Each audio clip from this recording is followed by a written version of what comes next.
Hello, I'm Chris from Airwindows, and we're doing another mix stream. And I'm basically trying to decide whether to continue with the song that I was working on, hey Alex, or jump into another one. And I'm also moderately distracted because I was in the middle of this. There's a guy out there that I stumbled into on the Hacker News forum, which is Y Combinator's little forum. It's interesting for when you want to get a glimpse at what the super uber tech nerds in California are doing. And this fellow's written a scholarly paper on the YouTube apparatus. So I'm kind of in the middle of reading that, and I will stop. But I left it on so you could see the kind of stuff that I will spend my time trying to do. For instance, he's talking about how the audience versus YouTube's algorithm works. And this is going to be worth reading. The post to Hacker News talked about how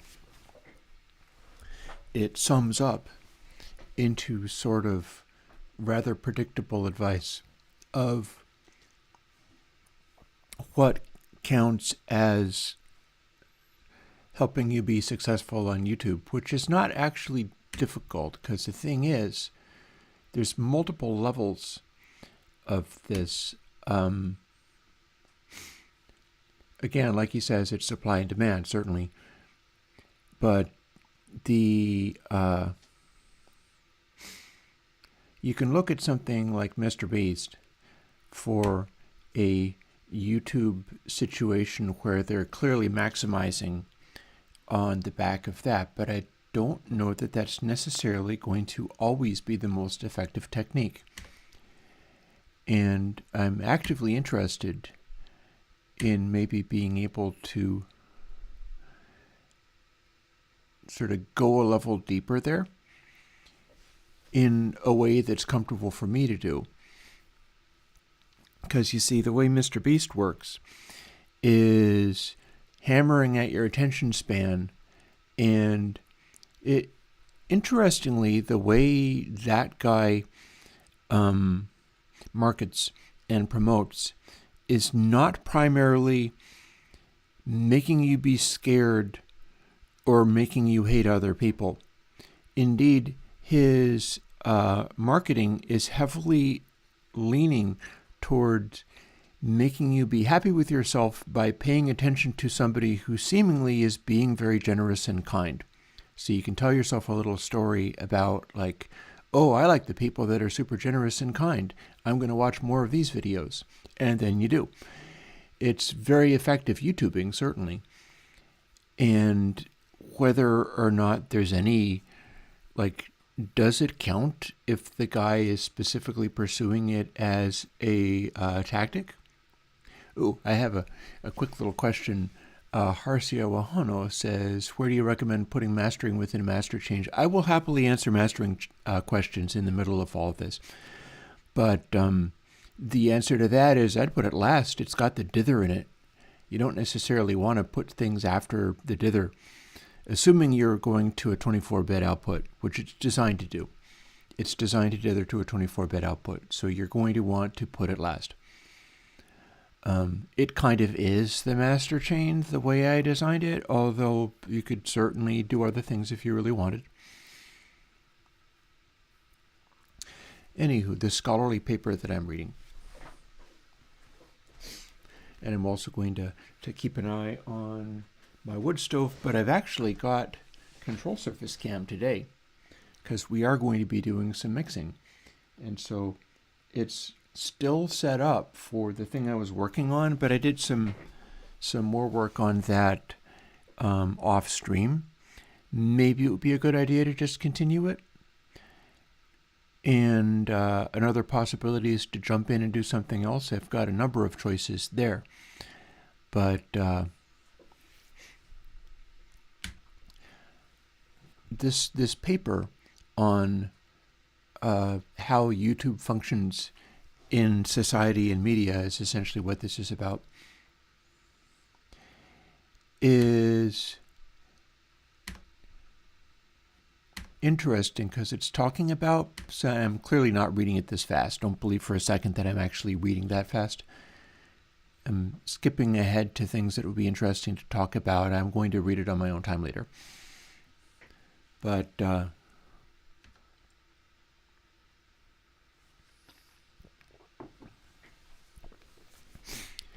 in talking about the way that a Mr. Beast, for instance, gets extremely high ratings on YouTube versus other ways of doing things, that's kind of low-hanging fruit. And I think it's very charming that that kind of low-hanging fruit is, I feel good about myself because I'm watching somebody who's being very generous and giving things and being excited about that. There's a number of things about what he does that are effective, and among them, the fact that he's doing these video makings and his whole business plan, to the extent that he's able to execute it, is about doing wacky videos that are specifically YouTube and not like filmmaking. He's very clear on this is the target. We're doing things to excel on YouTube, so anything that works there is the fundamental reason. But he's also very strongly advocating picking stuff that he's personally interested in and excited about, for whatever that might mean. Because he's like, I have to present these videos, and I'm the one that's on camera, and I have to be engaged, and I have to be authentic, because that's the only way to make any of this work. And he's not the most sophisticated guy in the world, so he has pretty common tastes, and in that he is playing to his strengths, doing the stuff that he does. It goes over well. There's a very big audience, but that is not the only thing people could be turning to media for.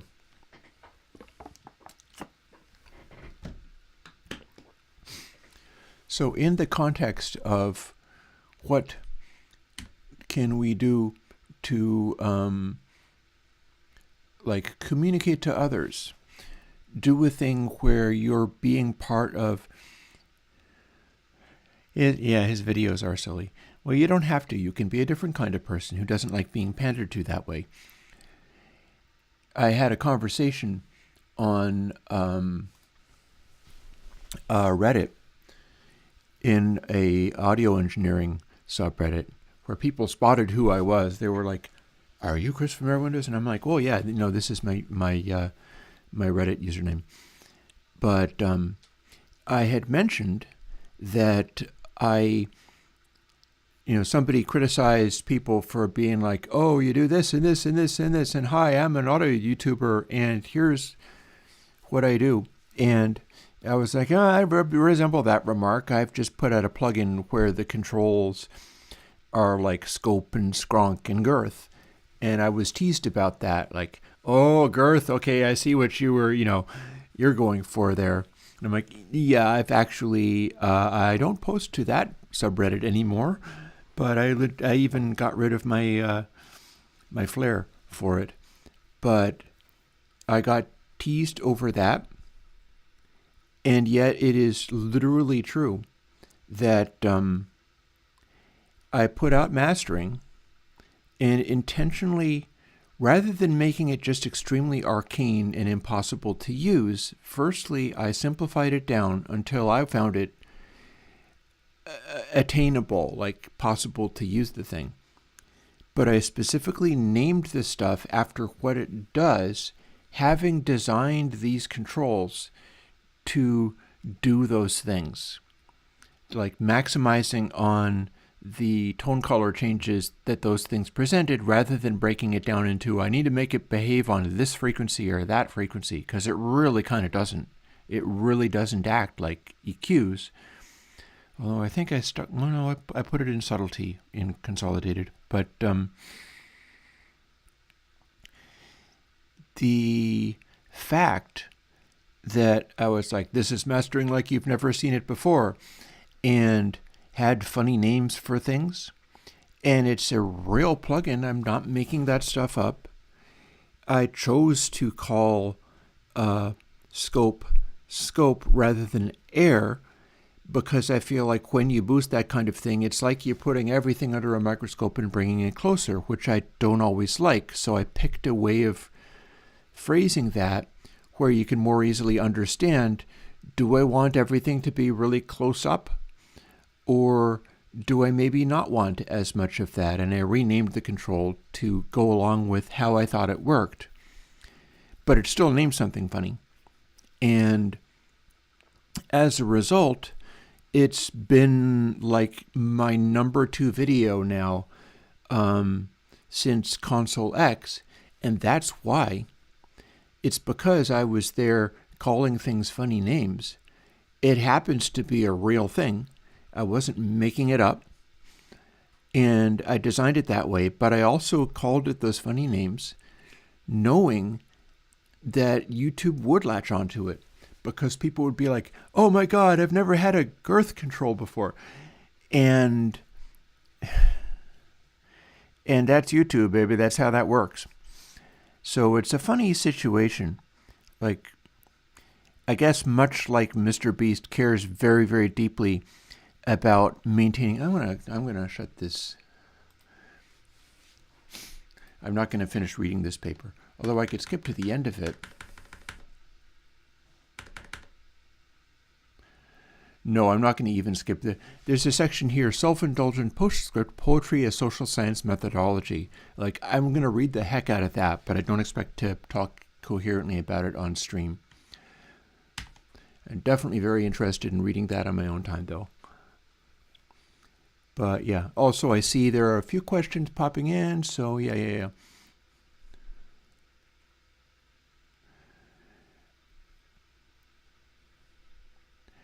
Arcade piano, there's a number of things I already do that are kind of like that.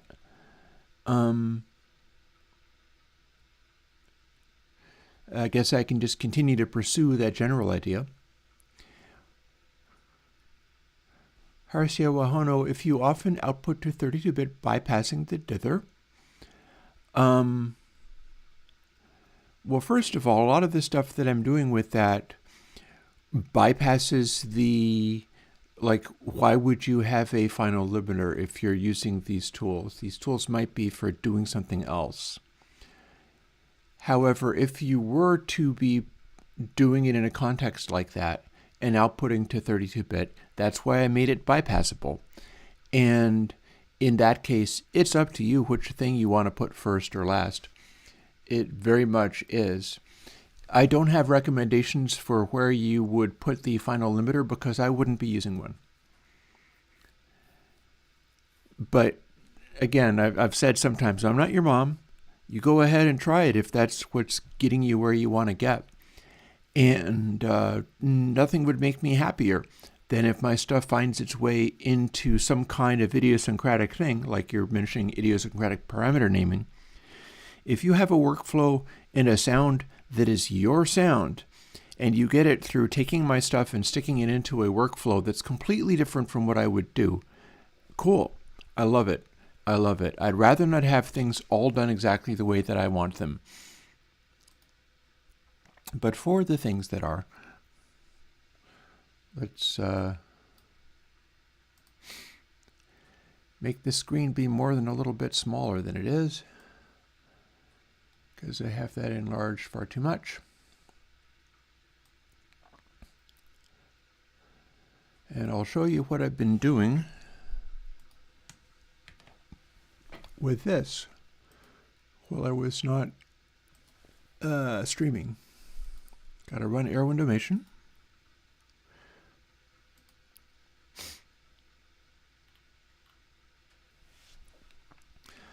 And let's see if I can, yep, I can remember how some of these controls go. I have a new backwards section in there. I think I may have done that not on stream. I'll show you what it does. Also, I have taken the guitars and split them into the crunchy one and then the wall of guitars. So I've got this kind of sorted out into something, and it's probably only about halfway done. We could maybe finish this up. This being a track that I have been working on.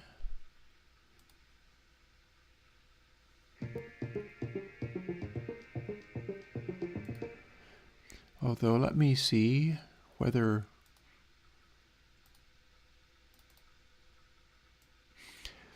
OBS is always a little fussy for me. It wants me to reselect SWB. When I do that, you'll be able to hear it as well. Although I'll need to mute it for upstairs listening sessions. And here we are. I don't have it turned up very loud. Also keeping an eye on my wood stove. Inviting. I thought I'd have delighting. Confiding.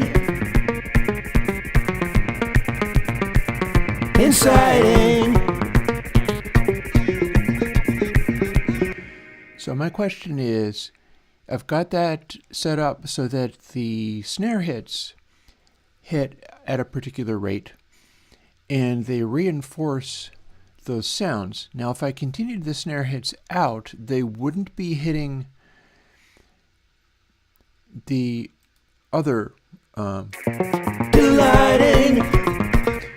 I've got a kick hitting there. And that's because these will hit either on that kick or on the snare, but the snare is hitting alternately to that. And my question with that there is this worth actually continuing in this pattern, or do I just break it up? I'll bounce around so you can hear some other sections of it. Delighting.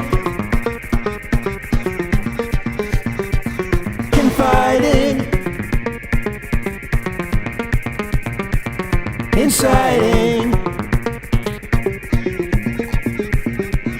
Deriding. Dividing. Deciding. Inviting. Delighting. Confiding. Inciting. Deriding. Dividing. You have the super wide guitar. Deciding. Inviting. Okay, so the deal with that is I was told, or I basically asked, so, I'm mixing a really ugly thing, now what do I do? And I was told, make it uglier. So I've got my wild backward guitar, which is from the previous track. That's from Forever. And we brought it in. Oh, okay, well then I won't play music. Or at least I will talk or play music, one or the other. See, this is why maybe sometimes we don't have SWB audio capture on, because it simply doesn't.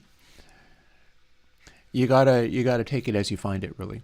In any case, here's what the backward guitar thing is doing. It's from a bunch of different little sections in the solo for Never, and it mostly just talks a bunch of musical nonsense until the 9-inch nail guitar comes back in abruptly as everything hits for a final iteration of that stuff. And it goes into xenochrony, which is a Frank Zappa technique.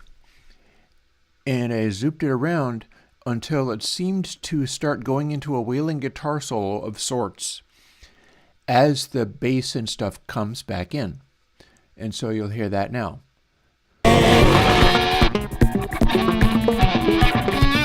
Inviting,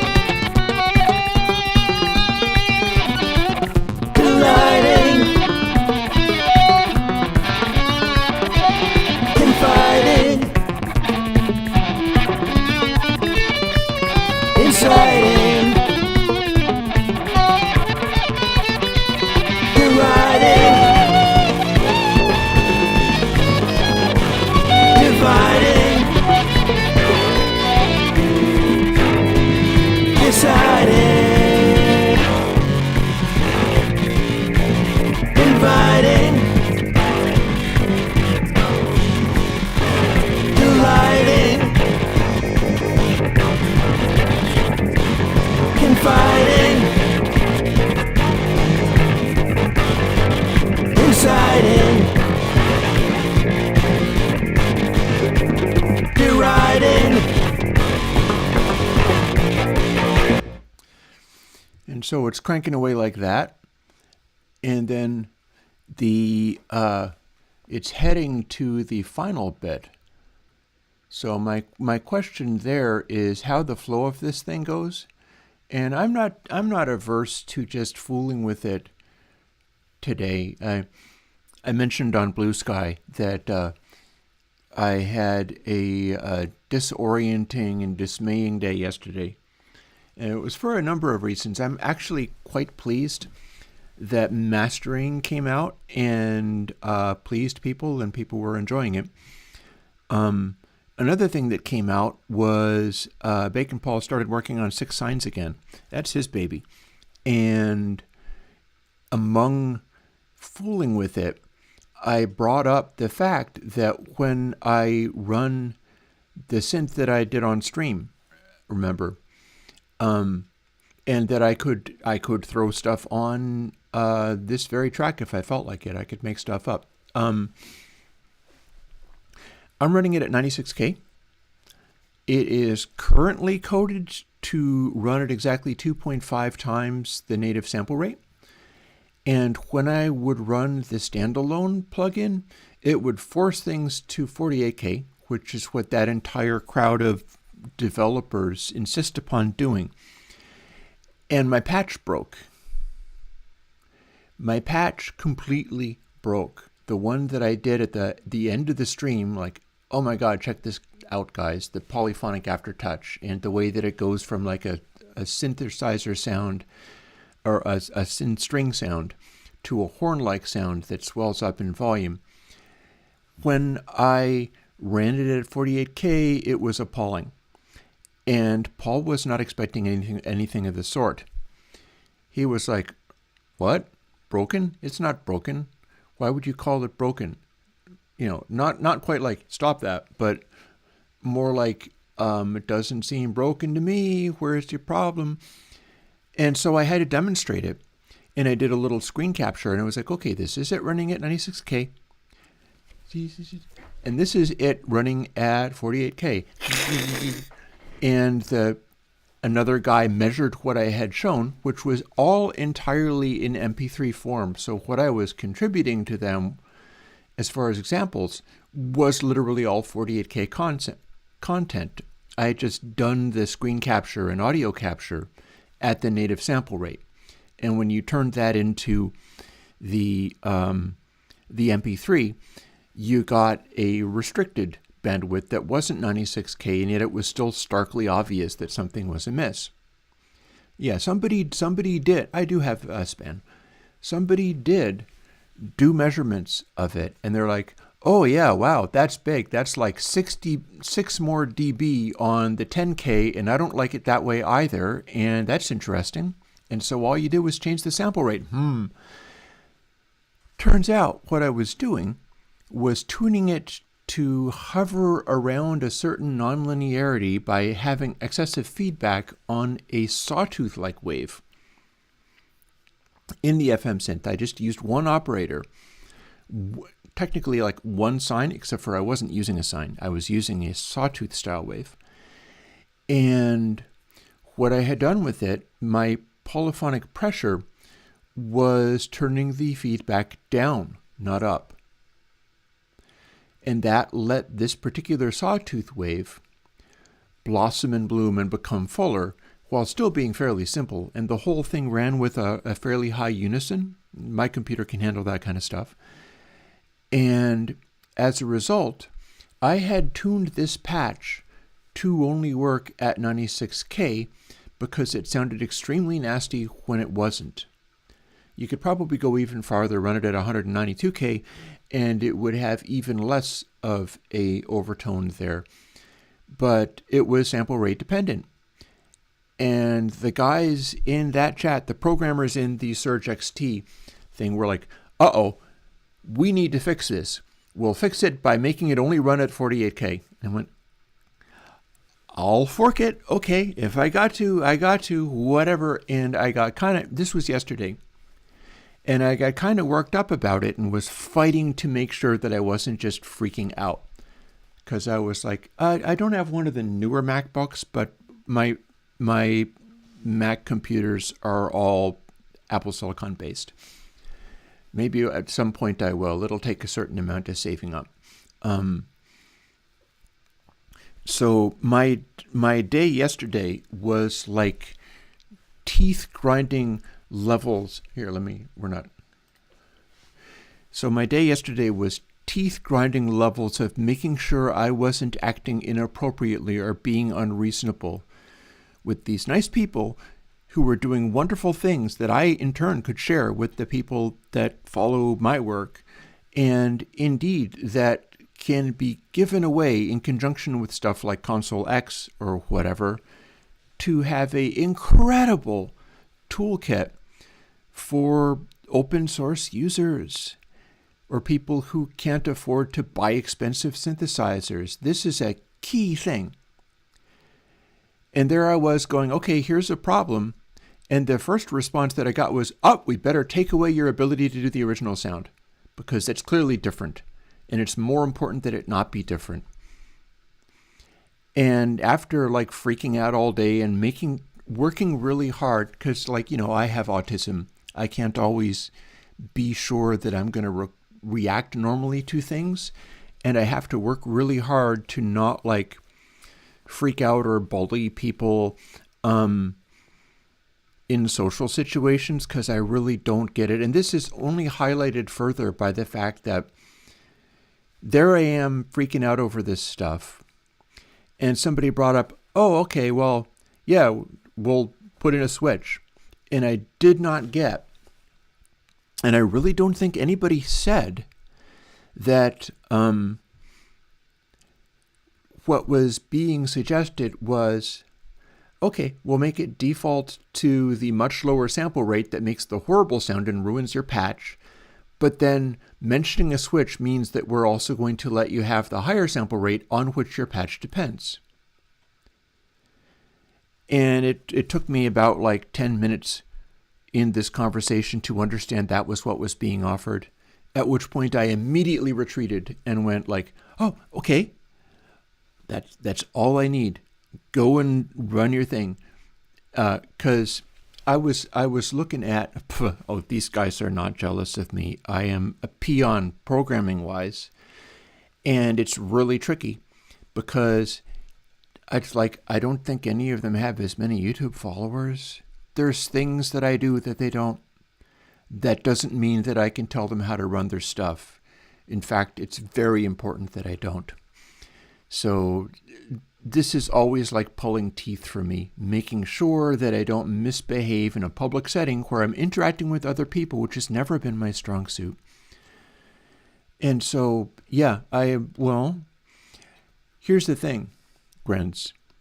Grenz is saying, I'm always good-hearted and polite, so not a soul would think I was being rude or bothering. Some of these guys have things in common with me.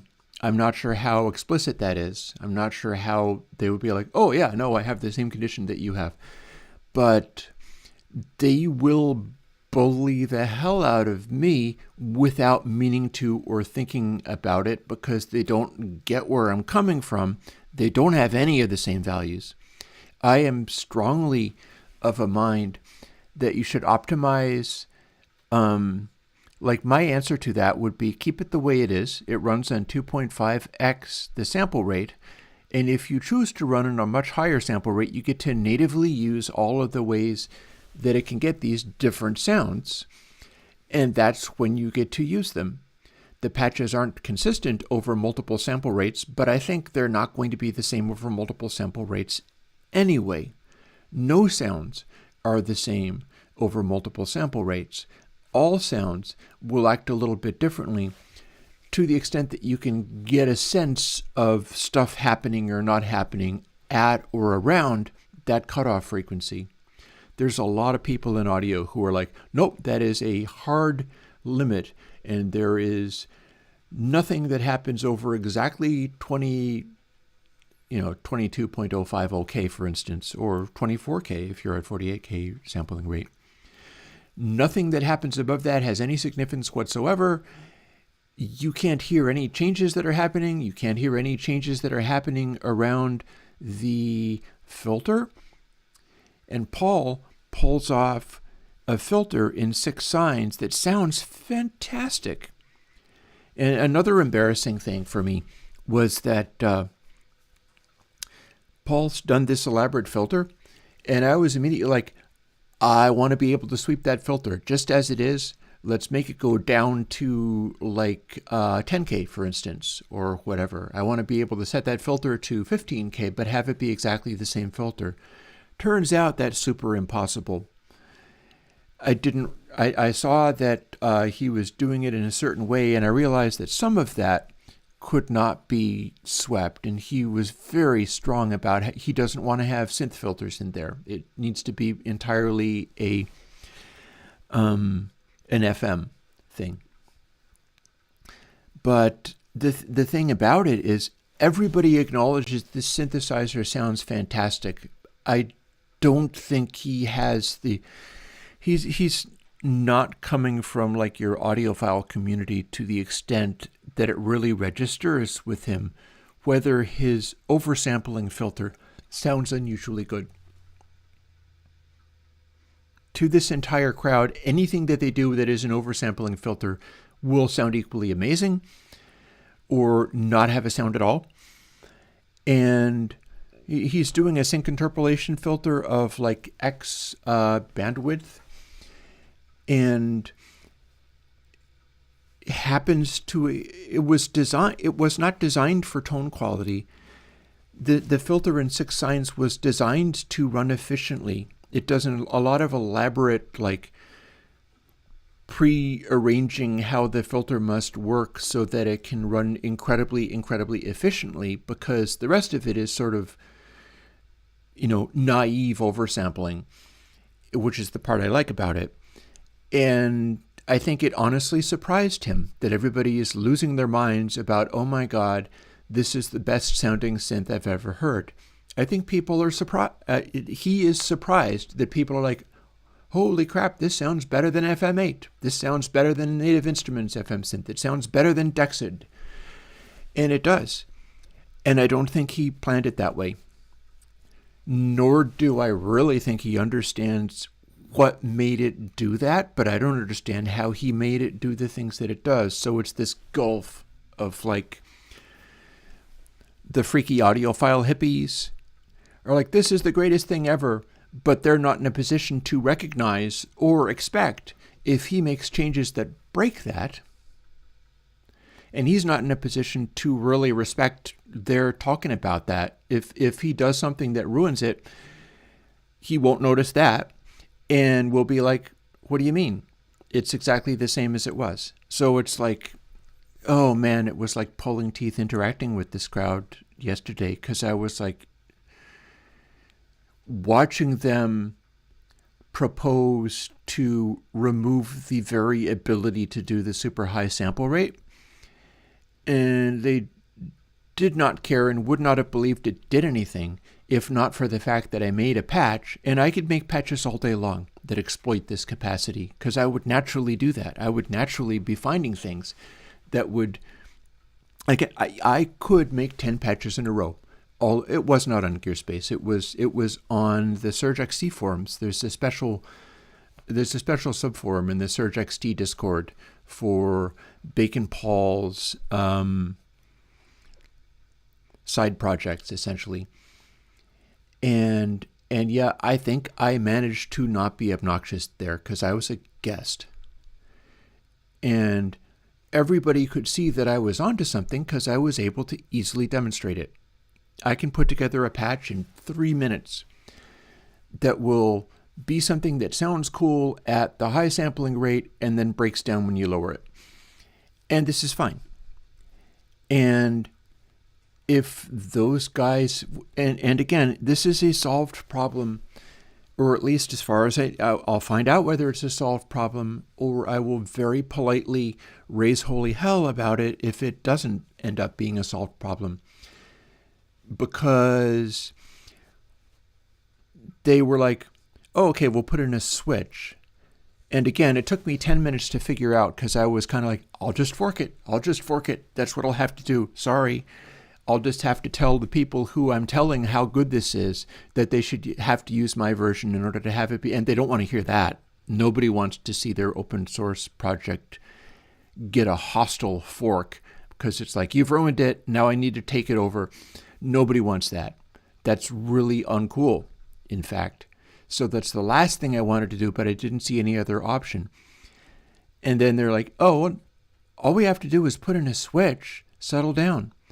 And again, it took me 10 minutes to realize they're talking about putting in a switch to let me run at 96K, and then rather than running at 96K and having the sample rate stuck at 120, meaning that it would have the harsh 10K bump, but represented at 96K, they were offering, just run it at 2x, run it at the original 240K, host it at 96K, and I'd get the exact same results. And that's all I wanted. As soon as I figured it out, I fell all over myself, being like, okay, I'm not worthy. It's fine. No, I guess I'm just kind of dumb. No, of course, this switch would be fine. That's all I need. And I'm falling all over myself, groveling, and basically dragging myself in the dirt to make sure that they don't think I'm just being because they don't think my take on the high sample rate stuff makes any sense. Like, these guys do not agree with that. And I'm running on 96K right now in this mix that we're currently not doing. I am absolutely sold on doing that for anybody who is able to do that, even if it means running fewer tracks, and using these naive oversampling in 6 signs. Probably what I'm going to be doing going forward is recording stuff like, for instance, 6 signs, and tracking it into live mixes and capturing not MIDI, but capturing the audio output of that track. I'll simply have to bounce it over to an audio track and then record the result. Oh, well, thank you, Grants. That's the kind of thing that I wanted at the time. It was a rough day yesterday. But again, it's a rough day yesterday because it was on me to be able to relate and do open source projects are a diplomatic phenomenon. You got to be able to engage with people in a nice way. This is why VCV Rack has a fork. And Bacon Paul, in fact, supports, and so do I, the original VCV Rack, how it was originally developed. But there's a hostile port of it because people thought that Andrew Belt and the VCV folks were mean, nasty people who were rude. And that's kind of similar to the experience I was getting with some of the folks in the SurgeXT forum, because they have that, like, we know all of the things about sound, and therefore we're running our show. And if the, like, oh, I think that it's more important that all of the sample rates must be consistent, and so therefore we need to lock the internal rate to 120K, and that fixes everything. Meanwhile, I've done a really sweet patch that depends upon having way more. And again, it's not a problem. I hung in there until they were like, well, let's do a switch. And everybody there was like, yeah, that fixes it. Okay. And then expected me to not be freaking out. And it took me a while to not be freaking out, because I was all like, I have multiple times the YouTube followers of all of y'all, and a bunch of people out there who are literally falling all over themselves, treating me like I'm some kind of deity, which I resist as hard as I can. And they trust my ear, and they trust my sense in this stuff. And these folks don't have this big up, like, they're not doing YouTube videos. They don't have production values. They don't have YouTube channels that really pull a lot of attention. So in some ways, they're depending on me to promote this, and yet I have needs around, like, there will be a new version. And my needs around that are, if I have put my reputation on the line as saying this thing is the greatest thing since sliced bread, you need to not sabotage it. And when they don't understand that making a simple change, which I swear is super important and they don't see as important, like, there is nothing stopping anybody from doing that. And that's an important observation in open source development.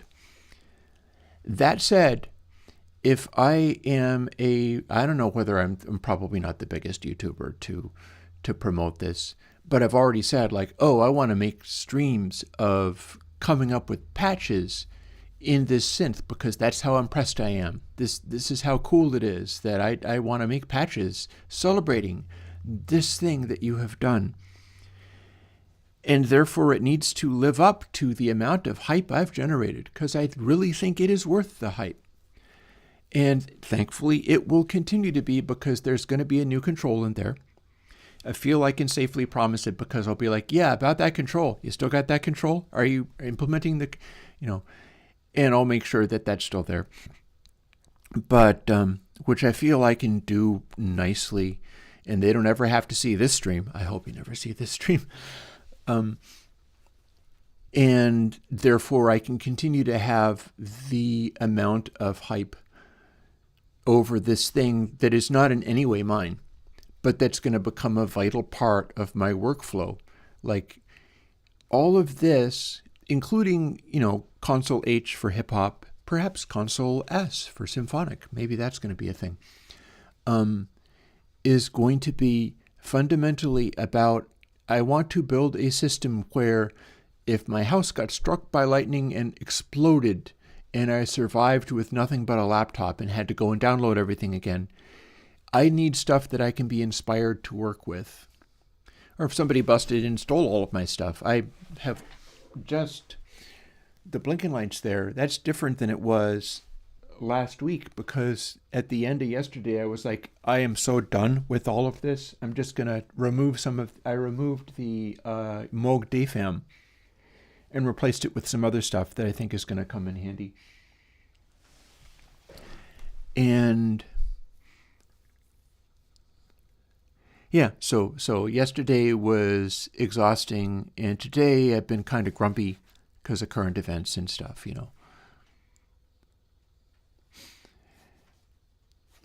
I feel, Alex, like you've brought up jealousy like twice maybe. And no, these people don't think I'm good.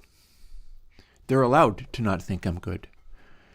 They have been generous enough to find a bunch of my things, and they have no interest in updating any of them.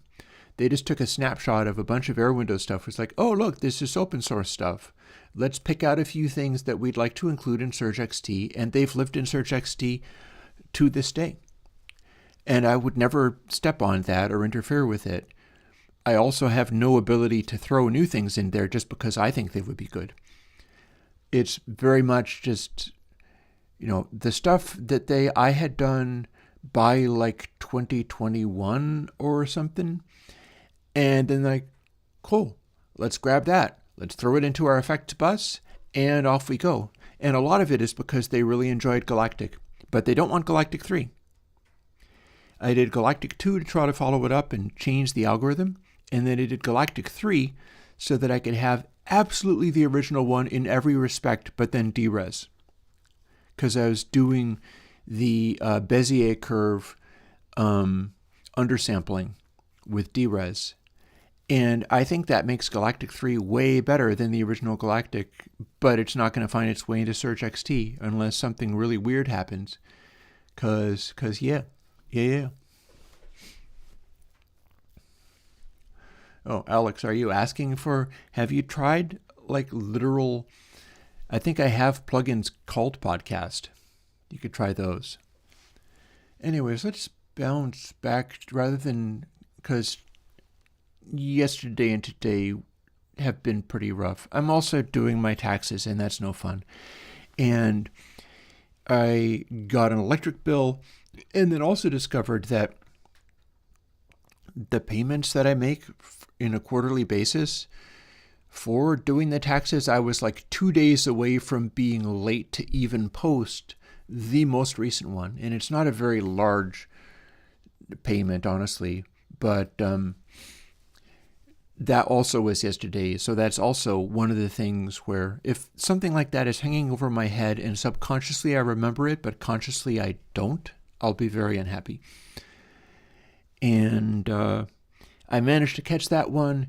It's probably going to arrive late, and if there are penalties associated with that, then fine. It's not going to be that big of a penalty, I think.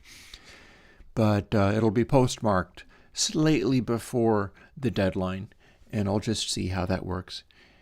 And Grants, there's a funny side thing to that.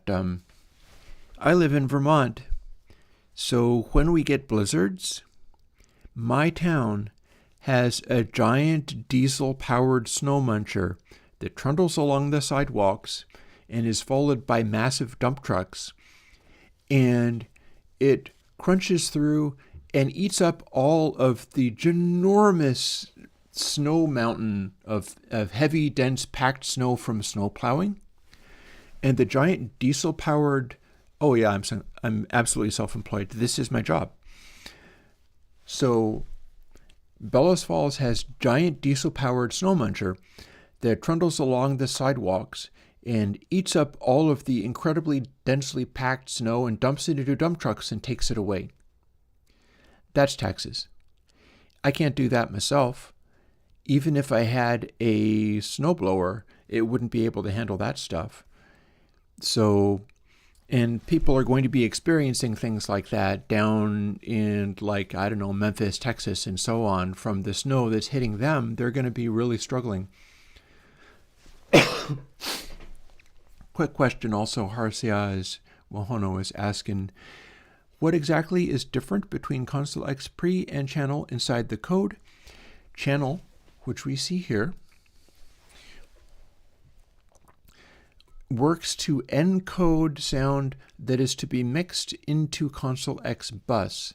Console traditionally is the combination of the channel plugins and the bus plugin. The faders in between have to all be unity gain, ideally. And the difference between that and ConsoleX pre is that ConsoleX pre does not have the channel encoding stuff. So you can simply use it as the tone color. Like, for instance, if I open up this one, here we have all of these controls and things. Well, ConsoleX pre would have literally all of these, but it wouldn't apply the encoding. Everything else would still be there.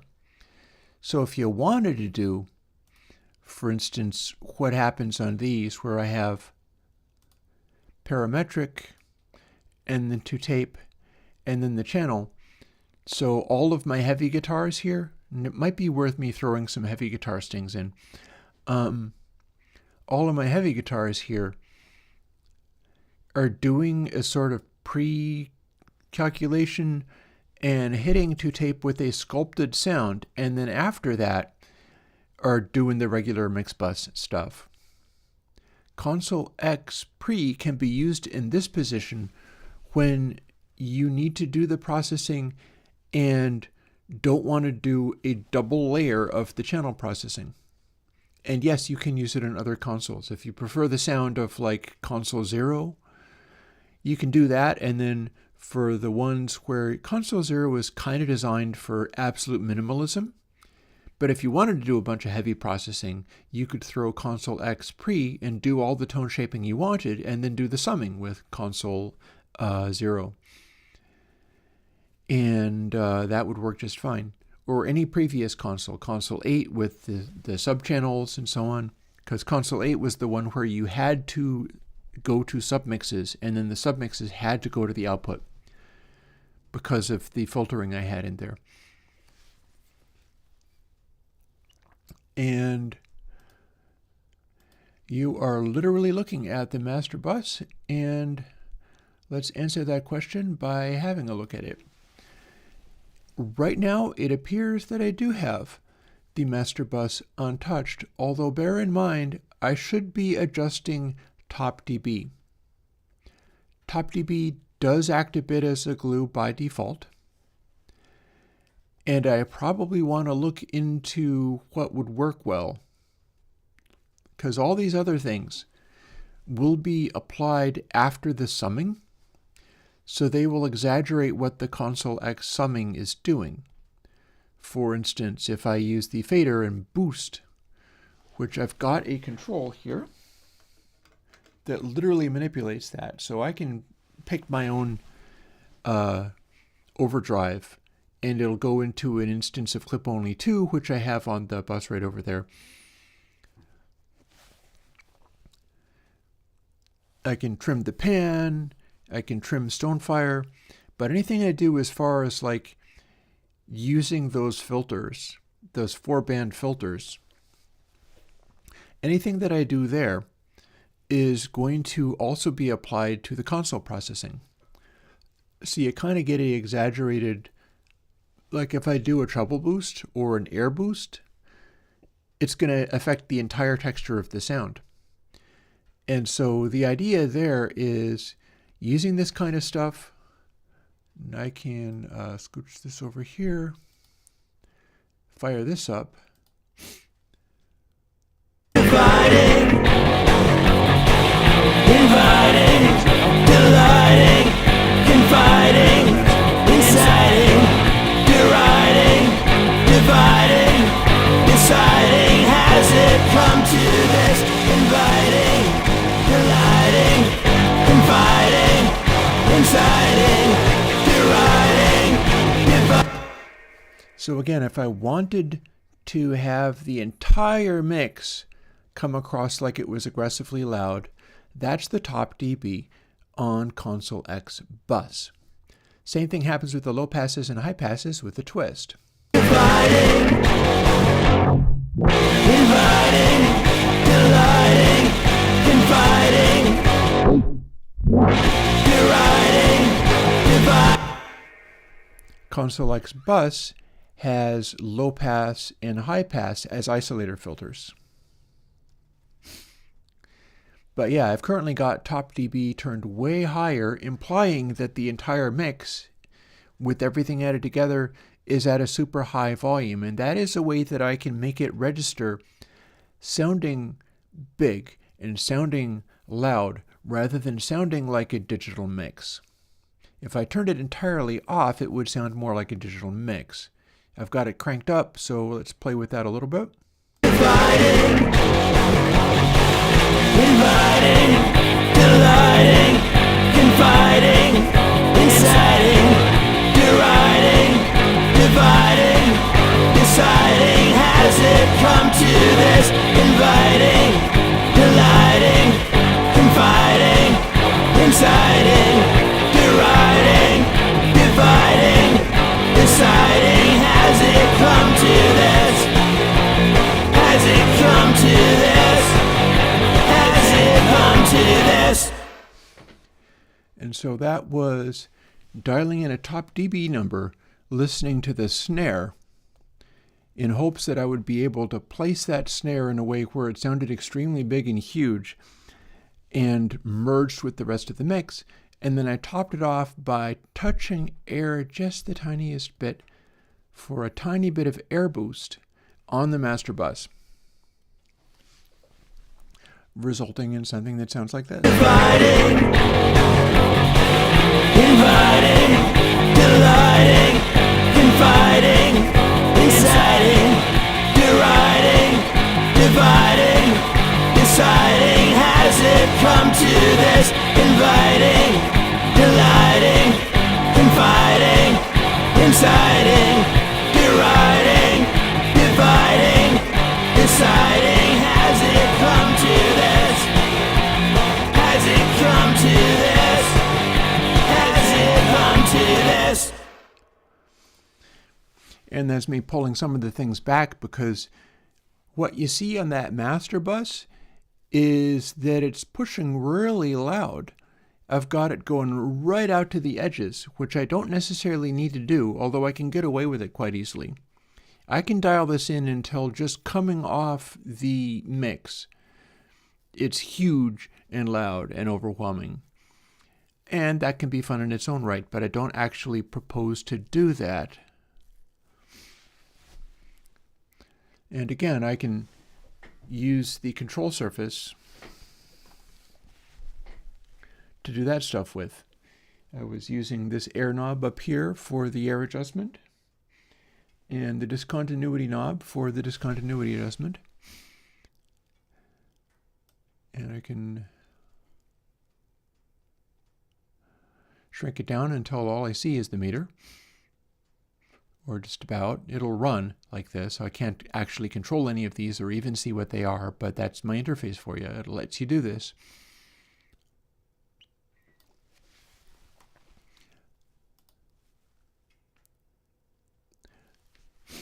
Yeah, and the question in the song is, has it come to this? Has it come to this is what the words go. But yeah, you can make up your own words or figure out what you want out of it. Let's start running it and seeing how our balances work, because that's sort of the remaining bit. The remaining part is, how are my balances going? Also, do I want to do other big aggressive things with arrangement? Because here's the thing, this is what had me going on those long dissertations about YouTube and so on. Like, my goal here is not necessarily to throw as many changes in there as possible. If I like the way that some of this stuff sits, I can simply have the bulk of the song be my little interruptions and vocal interjections. It was artificially made into something that hits on the high note of that synthesizer sound.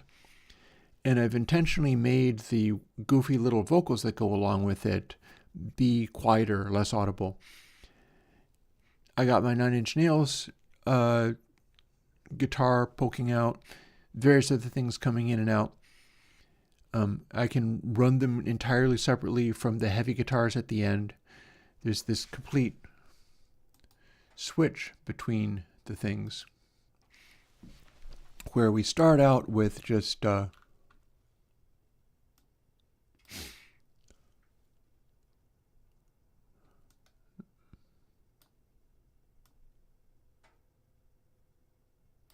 positioning it, which I probably shouldn't worry about doing. So we start with just the synthesizer noise, various other little noises happening, including this chord pad. Inviting, delighting, confiding. The goofy little voice is singing, "It always comes to this, it always comes to this." Or specifically, "It always comes to this, to this, to this," because it matches the riff. Inviting,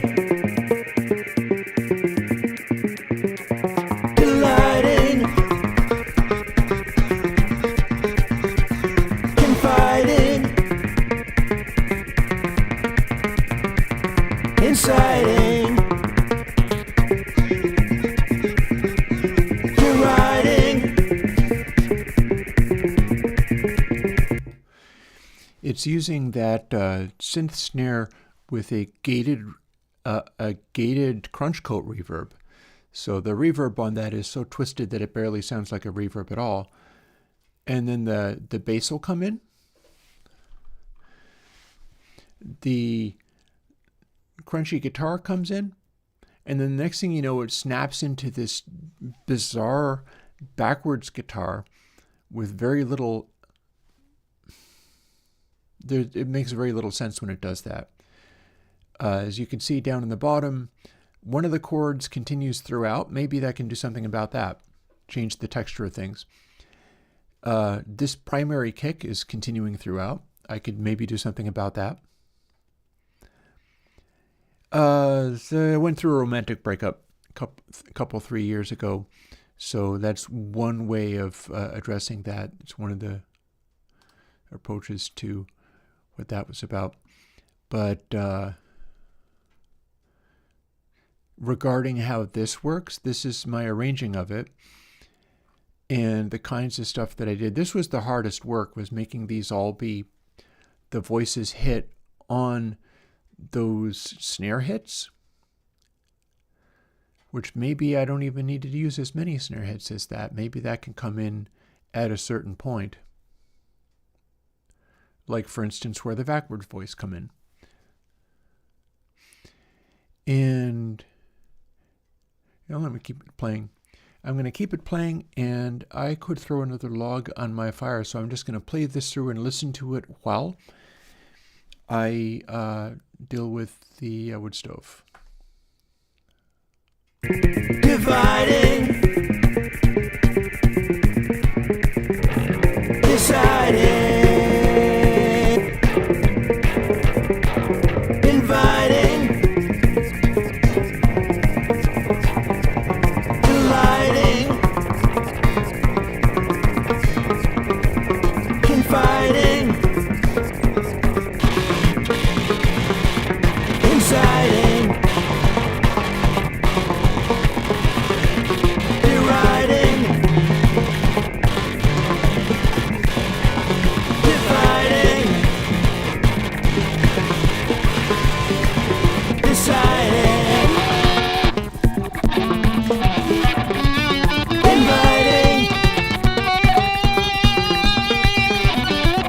delighting, confiding,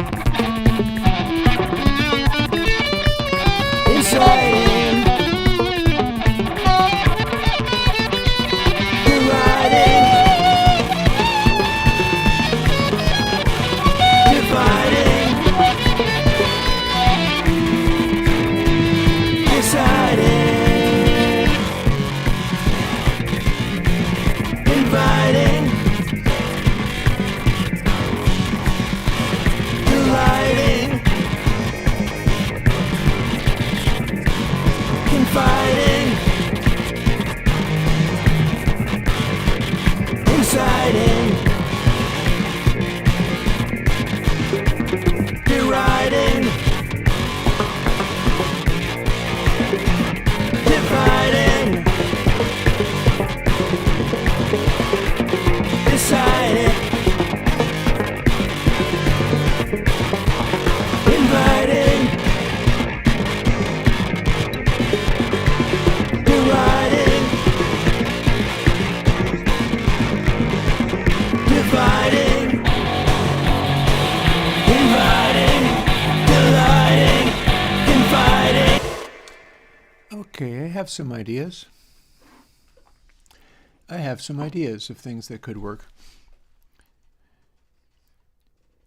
One thing that could work is, firstly, let's empty this section out in here, maybe. This section here.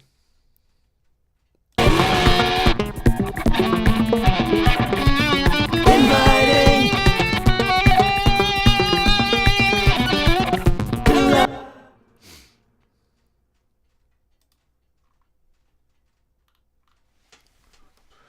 You can see there's a bunch of edits in there. And I feel like this sudden break to the weirdness is good, and it's hitting those wonky notes. Oh no, there's still going to be further things to attend to here. Some of that I could even do in the master bus processing. I could push a little bit of stone on the master bus processing to have it be huge, because I do have mastering now to be able to rein that stuff in. But we're at this.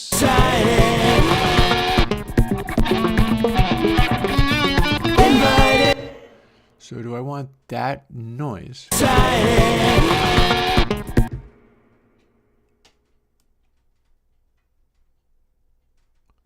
What if it was like this?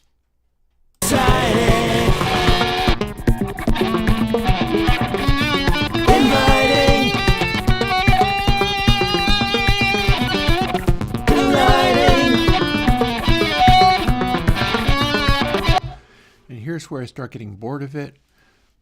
I only got that from another track, so nothing is stopping me from just straight up deleting these things and picking a point at which it'll go away.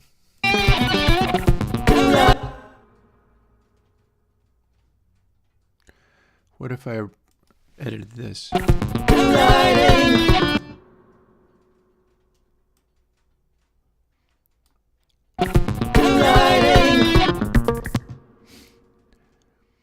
And then S for split. And let's scrunch these into each other.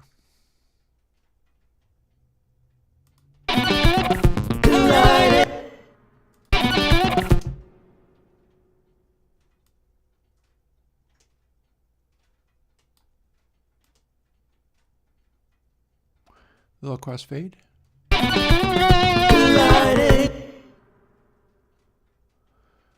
Does it do anything interesting here? No.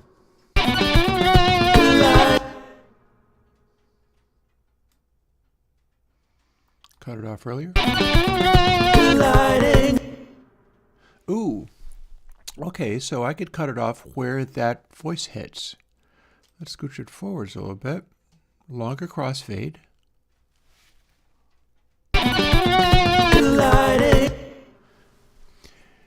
And it chops off instantly as soon as those voices hit. So that's an interesting transition.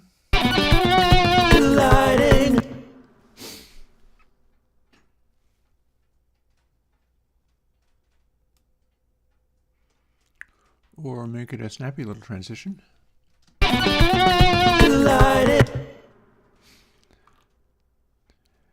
What about coming in? Oh, does that start when the voices? Yes, it does, doesn't it? So we have the voices cutting abruptly off and getting replaced with the guitar, at which point it goes through this.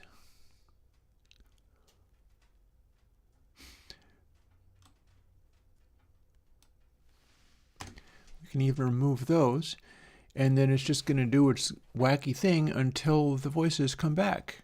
And the combination of those things goes like this.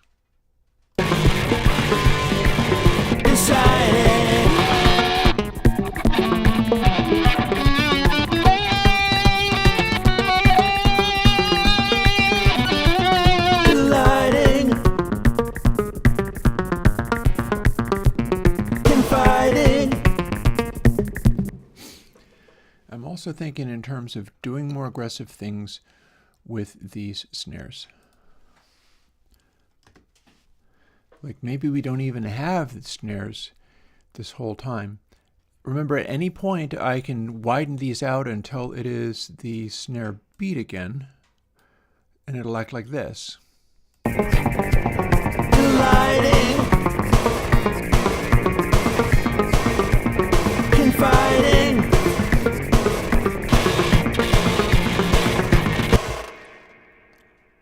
Oh, I know.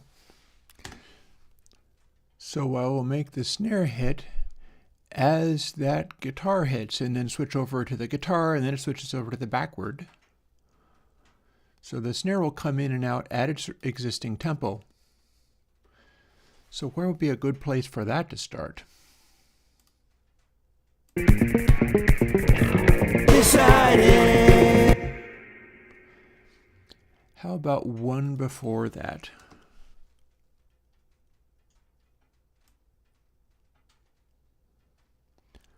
So what that means is suddenly we have a snare hit, and we're not going to have any of these snare hits. Oh, wait, I can't do it that way, can I?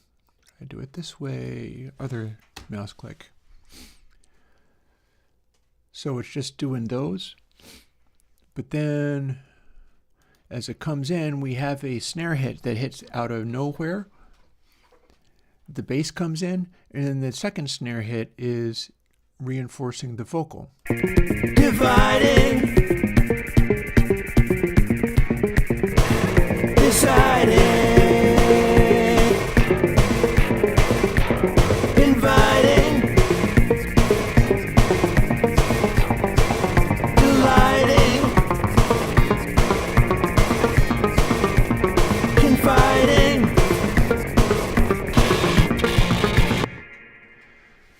We could maybe even lose some of the... I do not know anything about the X. That's kind of how X's work. There was one situation where I got a message from her. Some of my friends freaked out because they were like, "Oh no, don't do it."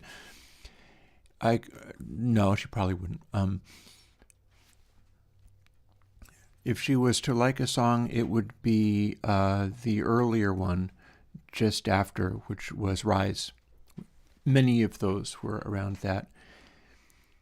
But yeah, no, I don't know. She always had a lot of struggles, and it wasn't an easy relationship to be in.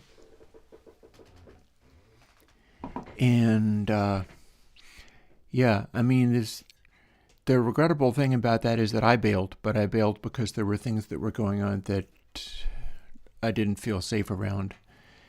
And mostly down to the fact that I'm a recovering addict, so I can't hang around certain kinds of things. And can't really get into that.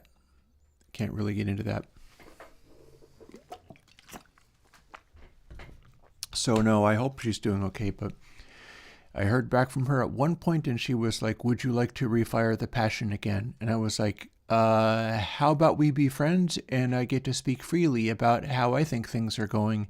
And that didn't fly. So there you go. Dividing. Deciding. Inviting. Delighting. Confiding. Inciting. I want to take some of these voices out. I have so many of them that I can probably go into an instrumental section where the voices are not happening. After all, they're being repeated.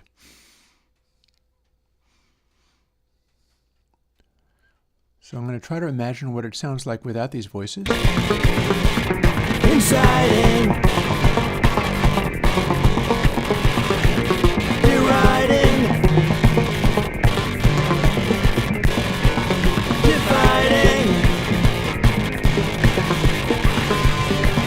Deciding. Oh, I need to have that one.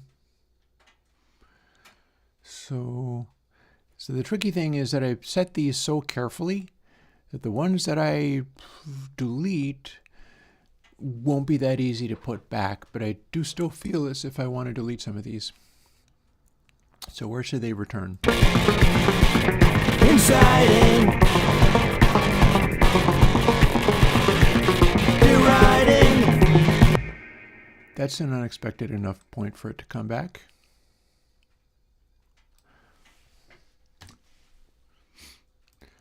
So now that beat comes.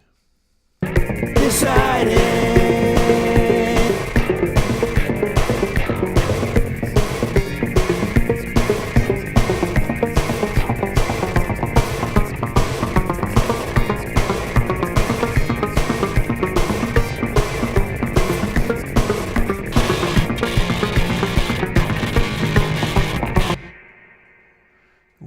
that last word? Deciding.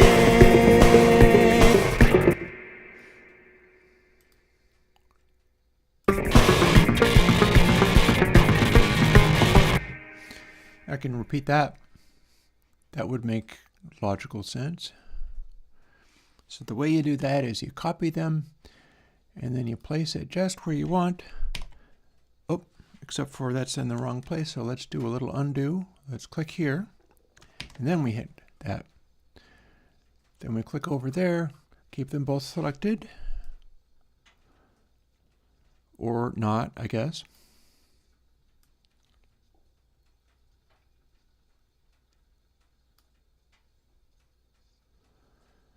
And I clearly could be making that hit on the snare harder, so we'll do that.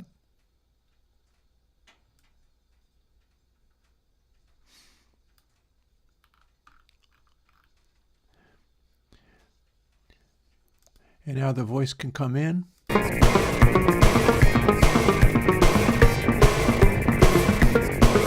Deciding.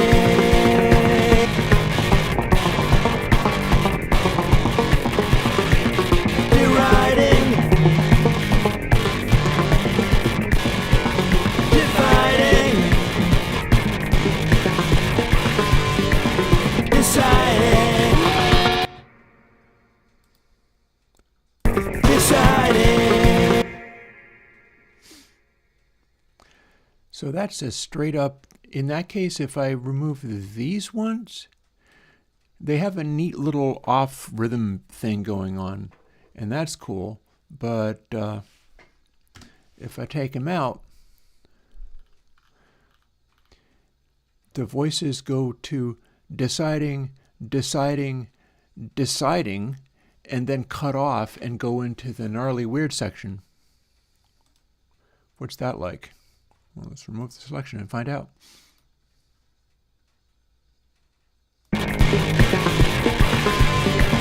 Deciding. Perhaps. Delighting. Confiding. Inciting. And there's another one of those places where I wanted to do something different with it a little bit. But that's a whole other story. So what's going on with these? I know I've got more of the snare, and I like having that snare repeating over the 9-inch nail guitar section. This does exist on YouTube, but in a completely different form. When I put out albums, they go on Bandcamp. Currently, there is only one album out on Bandcamp.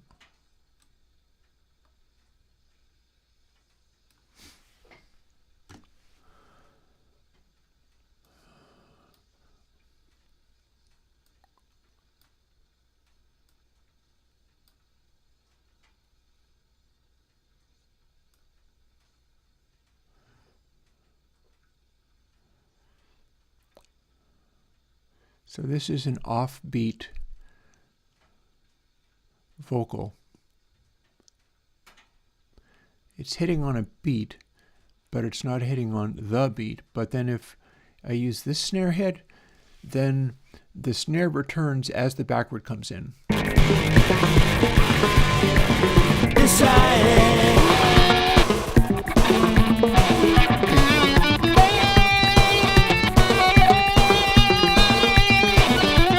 Delighting. Confiding.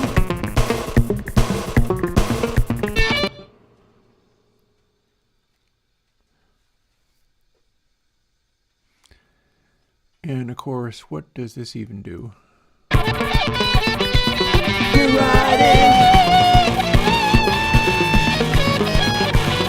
Dividing.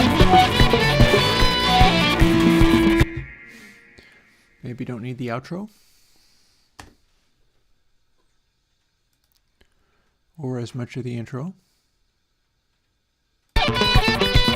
Deriding. Inviting. Not sure if I like that. Not sure if I like that. What did this do first?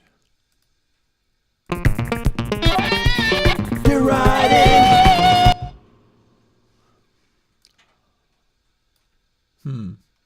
More slicing up.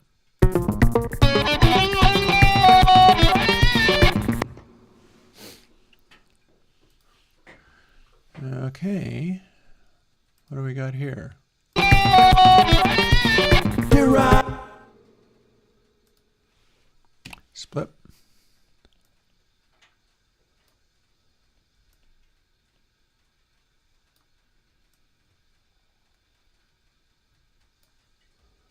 And shorten.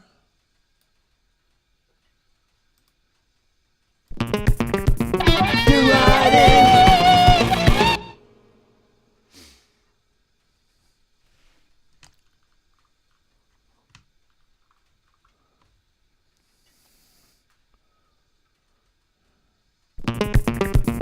Deriding.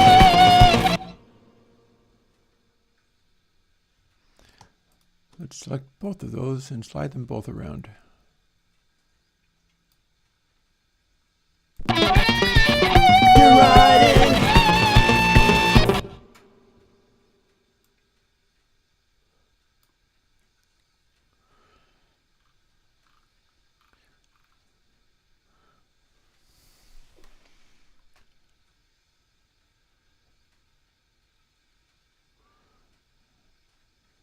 And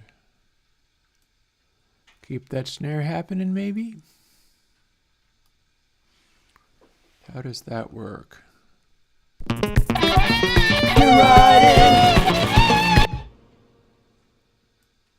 Does it? Oh, that does. It lines up with deriding. What about this other one? Oh no, that's not going to line up with that at all.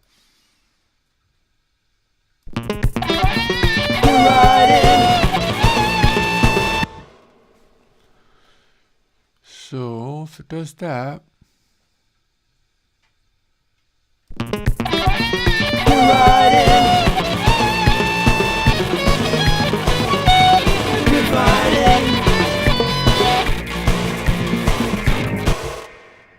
I'm reasonably happy with that as an outro. Gets out of the way and it seems to play a little melody and stuff. Oh, goodness. So, where are we at? We've got this going on.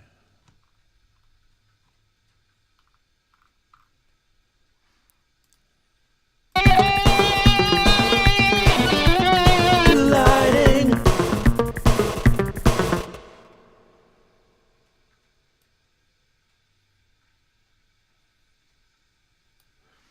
And what if this?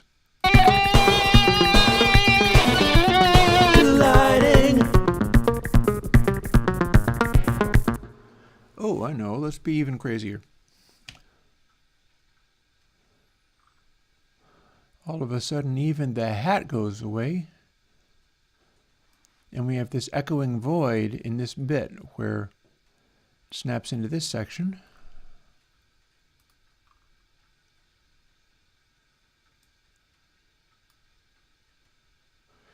Aligns with the riff again. And then we can bring the hat back synchronized with when the riff returns. Assuming it conveniently does that. Yes, it does.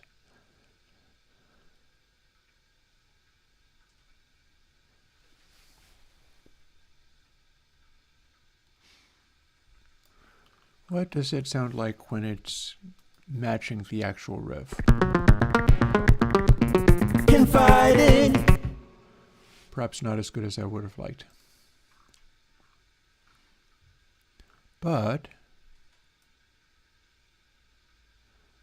we do have a hat hitting on that. This is an odd time hat, so I'm looking to the places where it synchronizes.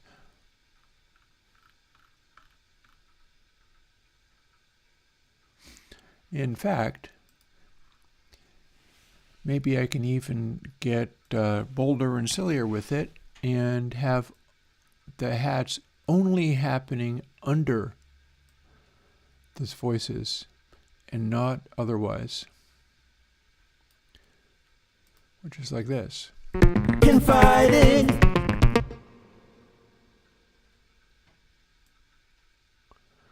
Or only up to that note. Confiding. Not bad.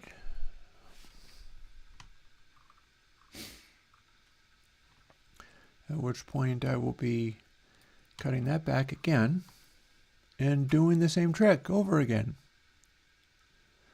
Hat only hits while the vocal is happening. What did I do last time? And it continues until it hits the high note on the sin, which in this case is here.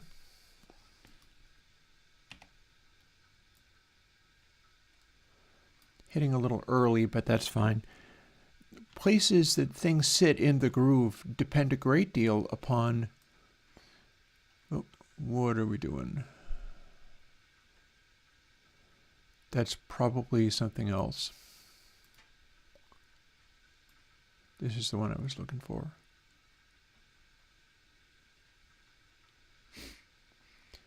And that hits roughly...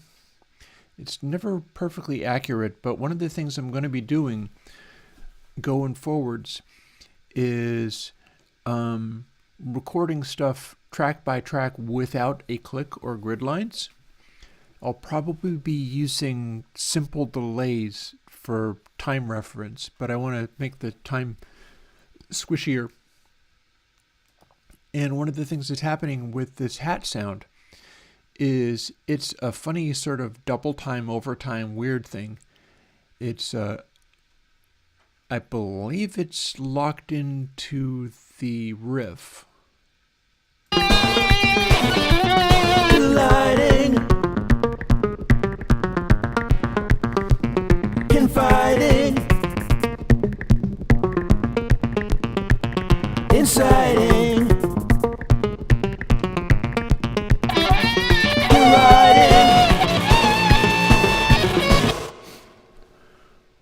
I think that had it better come back when the...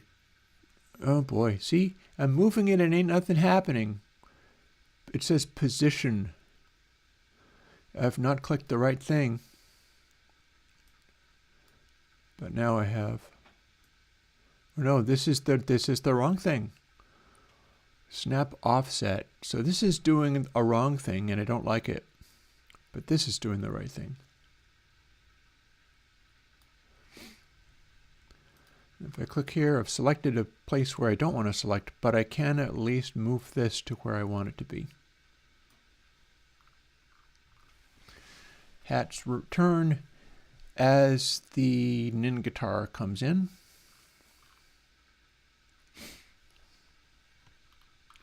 And I'm going to want to fool with some of this stuff.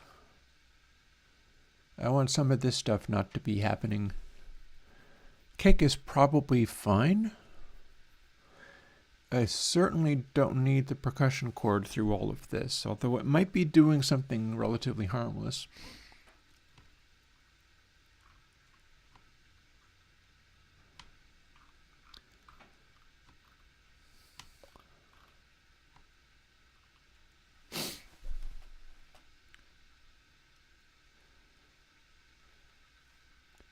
I seem to have switched on SynPerk for this, and at no point do I ever take out asteroid kick, and maybe that's a thought.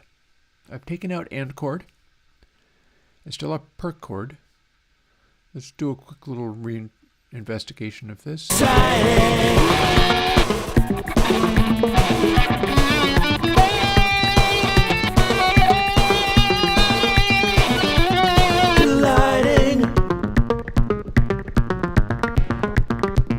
Confiding.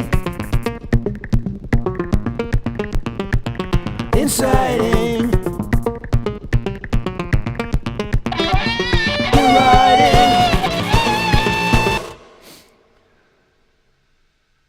I'm of a mind to make that even sparser. I'm of a mind to make it even sparser.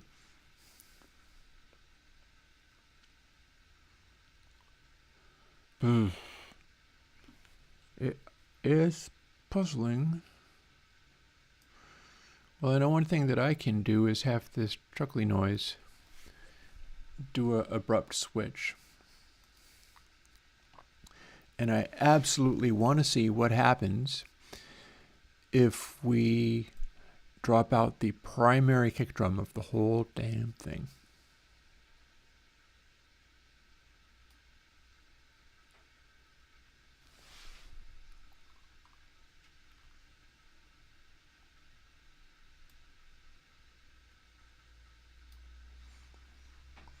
And maybe bring it back.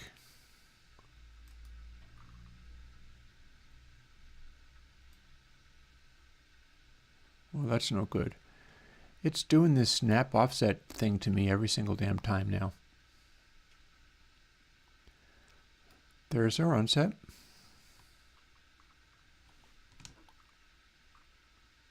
It's hitting on the final riff as this other stuff is doing.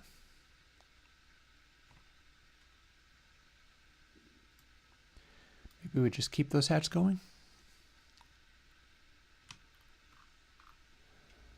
And these definitely need, I remember this not being good.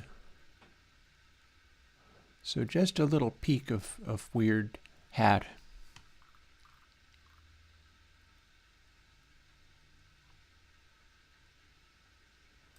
And the hats can vanish as the snare hits.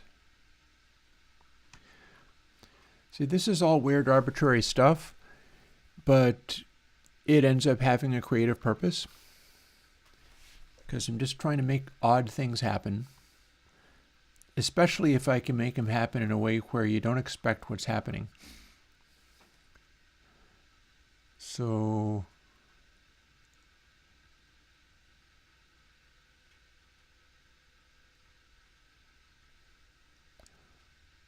firstly,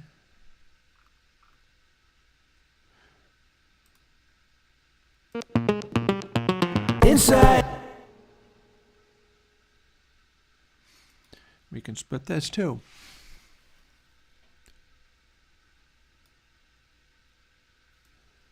And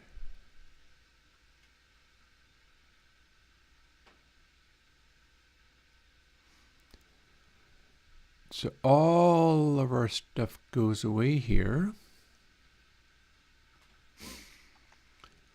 And what does that do to how this weird experience unfolds?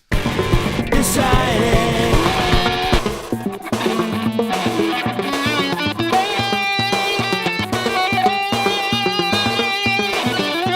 Delighting. Confiding. Not sure whether that worked. Inciting.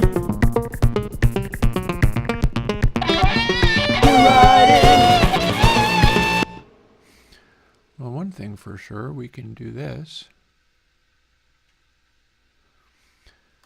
Can come back in when everything else comes in. For that matter, there's no reason we don't have this as well.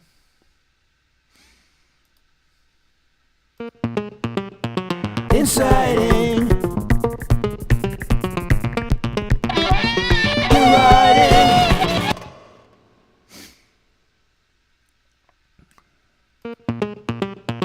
Inciting.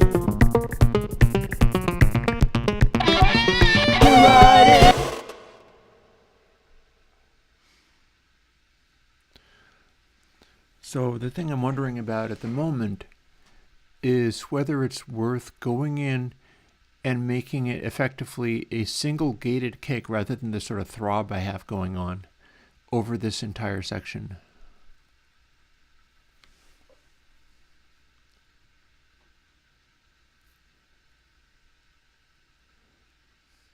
I have Airwindows ConsoleX bus showing me that sort of thing.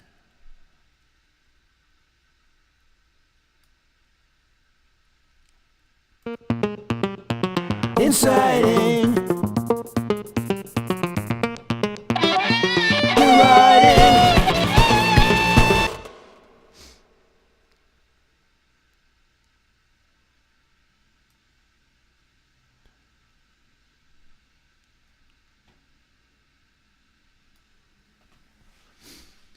So here's what I was talking about. Should be able to get up to this point. If I select this here and split and zoom right in,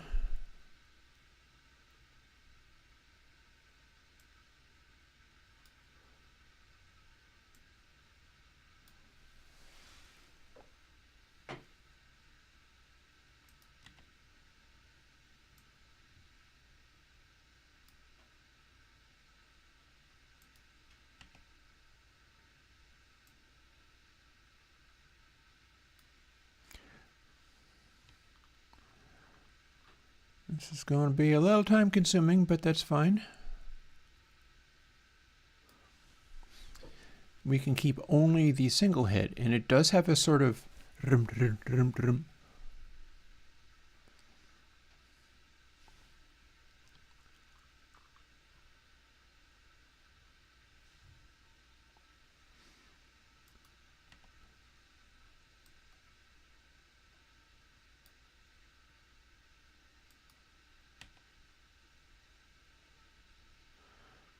This is not going to take forever. This is just something that I can do. Cleaning up the attacks a little bit.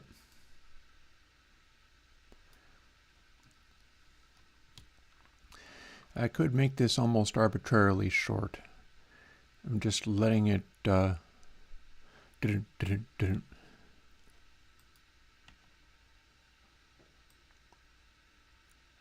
all I have to do is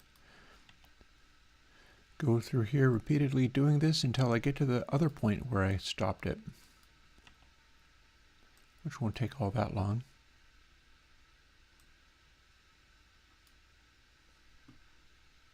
Actually, I lie, it will take that long, but I want to see what it does. Although I'll tell you one thing I can do is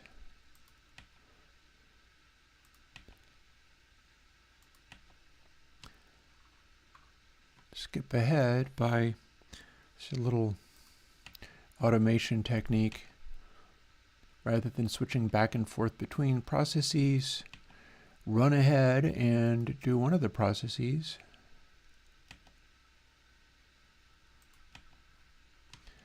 And then follow up doing the other process.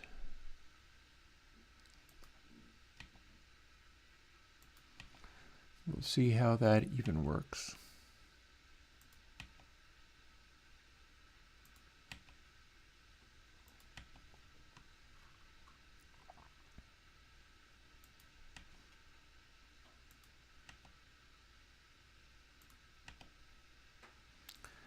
The thing is, if this does work, I can make it arbitrarily gatey.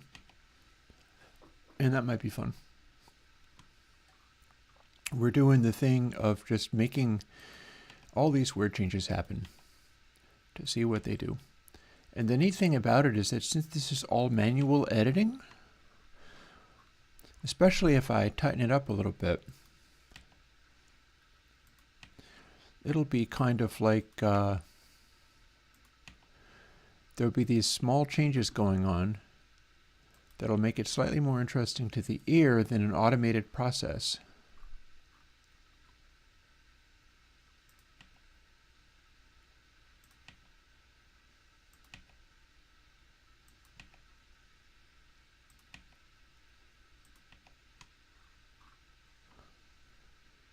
Huh, what's going on there? Oh, I simply haven't finished. I'm looking at a different place. Okay, let's finish. Option for slide it around.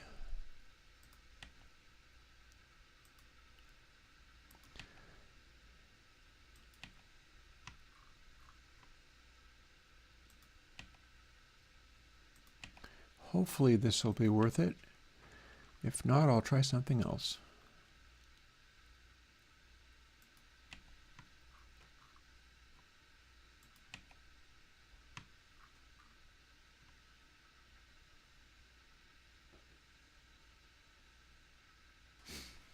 And that's probably where I can let it come back, or not. No, that's where the backwards returns, so let's leave it.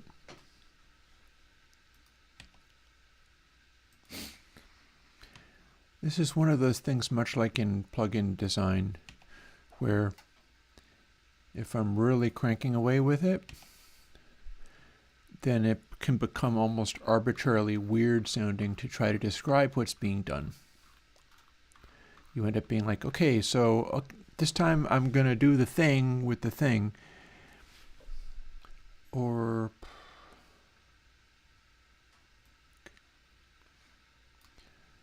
like this.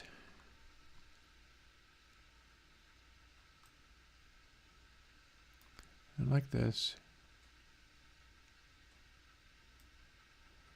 Can be a little sensitive selecting it. And then I'm going to take a moment and just hear what that sounds like right in the beginning, because I have a few hits in here. I can hear what that kick is going to start sounding like. Did I cook anything today? I cooked my breakfast. It's a French omelet with a little croissant thingy, a little mini croissant thingy.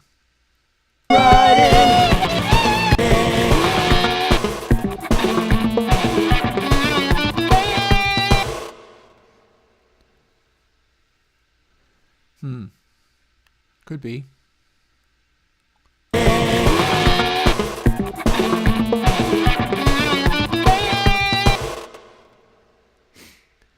That'll be more interesting when it starts to really kick in.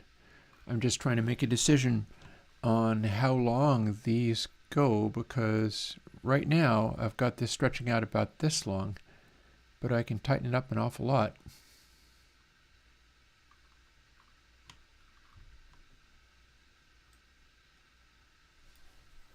Even more. I could tighten it up so much it's ridiculous by using this, and that'll put an envelope on it. The question is, do I want to put that envelope on literally every single one or leave it at default? And I think I'm going to leave it at default. But let's tighten these way up.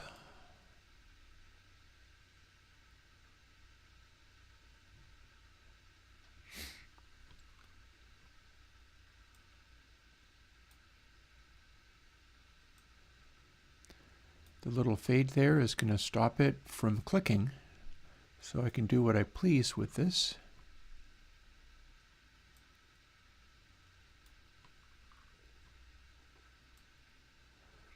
Just kind of moving it over.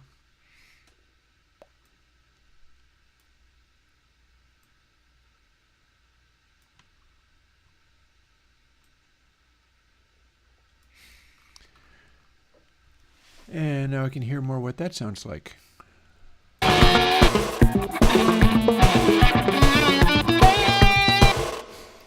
Yeah, I'll use that. I'll use that.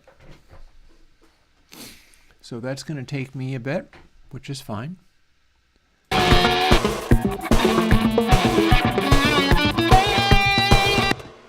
It will be more interesting once we get past the backwards guitar sound to the really gatey sound. But right now I can just scooch around in here. Got to make sure that crossfade in is letting me still have the attack of the kick, because I can soften the attack of that kick so much that it's just a rumble. And I didn't really intend to do that.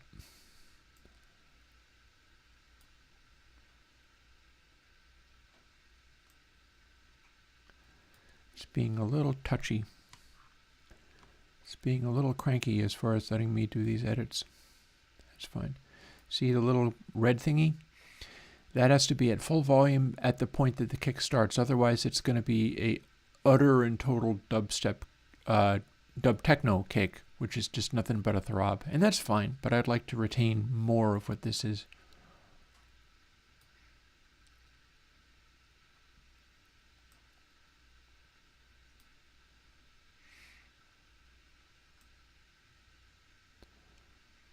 So we'll have it hit its high volume at the point that that cake blooms.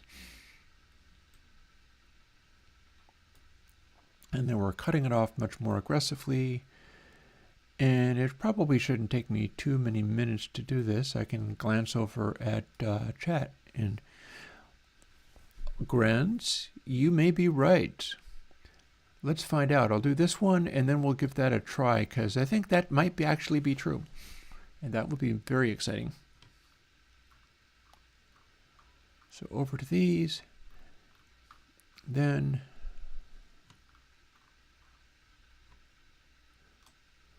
let's select all of these. Can we scroll? Kinda.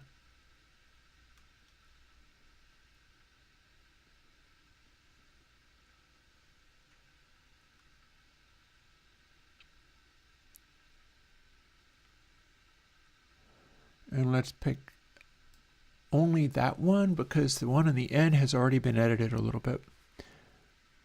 And now let's see whether this is true, because that'll save a lot of time. I thank you very much, Fred, if it turns out that's what it is. Scooch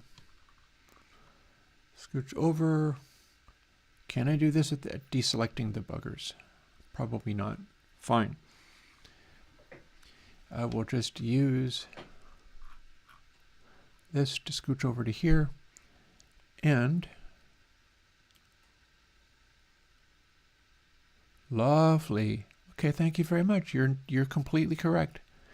Especially as long as they are all exactly the same, which they would be because this is a restricted little thing. Nice. Thank you so much.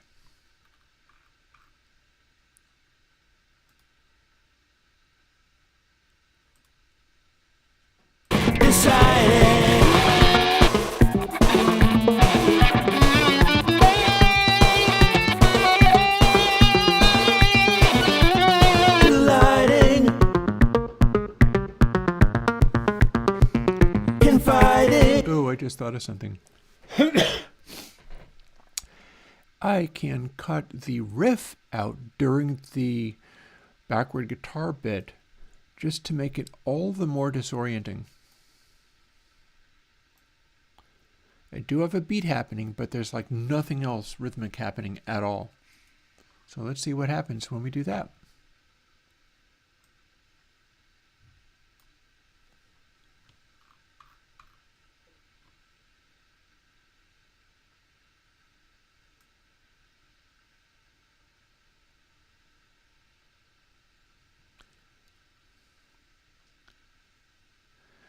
And I will leave out that final note. Although the second to final note lines up with a kick, so that's neat. Let's see what that acts like when we play it. Inciting,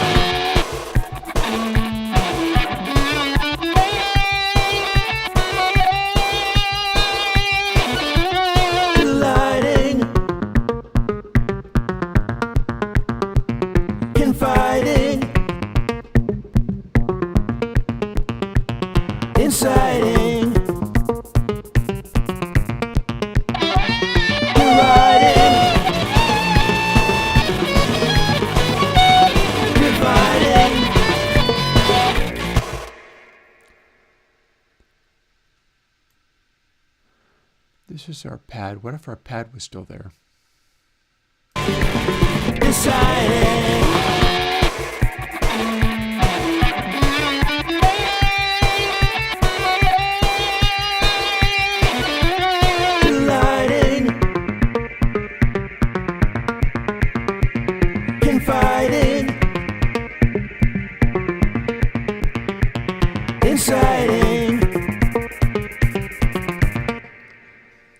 Let's make it come in when the hat comes in. Super arbitrary choice there. Which is here.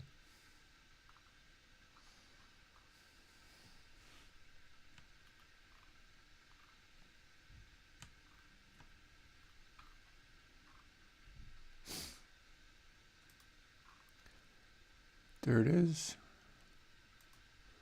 Here's where the hat comes in.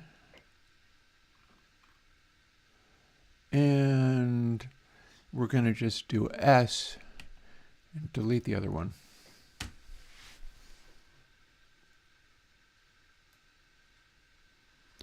And line it up with that kick.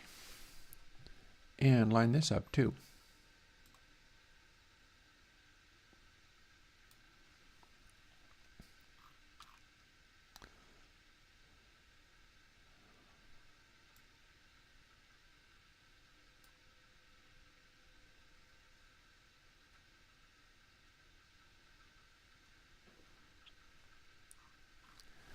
And are pondering the mess we've made.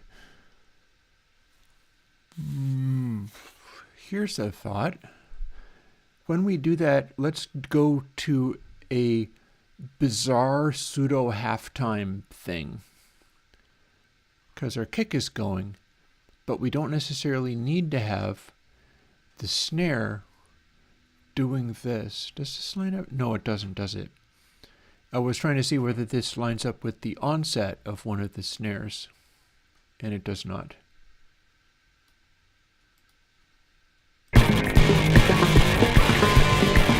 Deciding.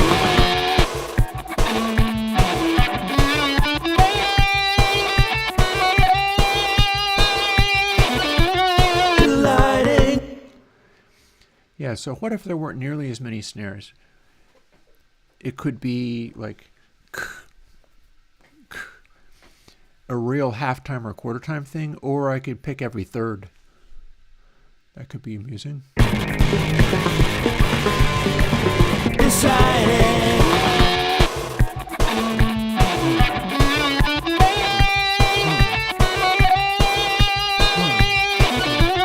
Delighting. Yeah, and if it was every third, you'd be expecting another one, but delighting and the riff come back in sooner than that, so it's additional disorientation.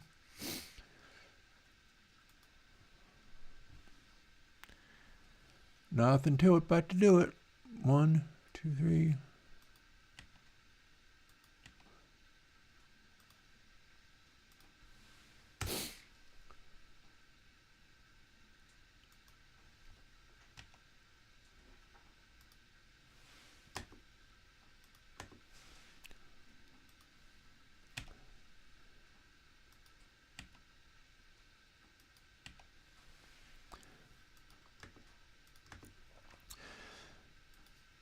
So now the snare's doing a weird thing, and then it drops out entirely. Well,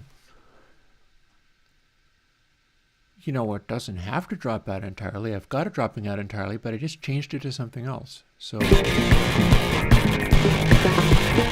have it. Deciding.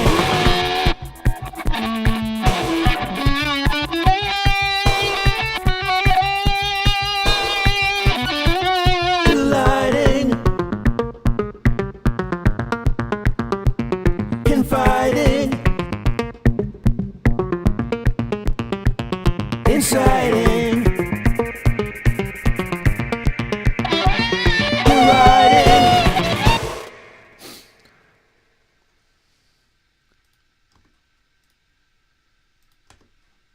Here we are.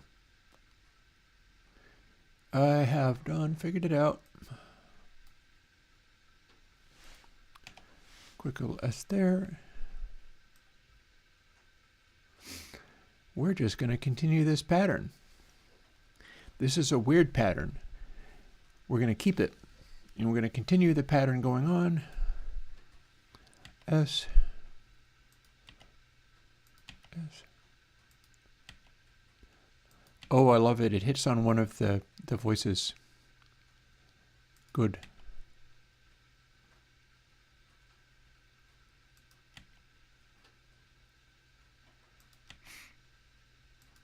And then not on that voice.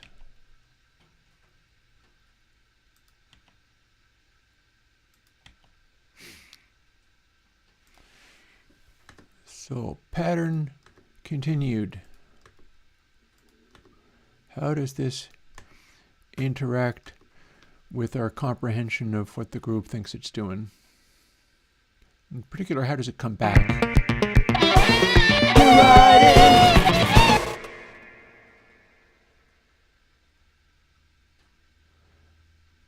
Huh.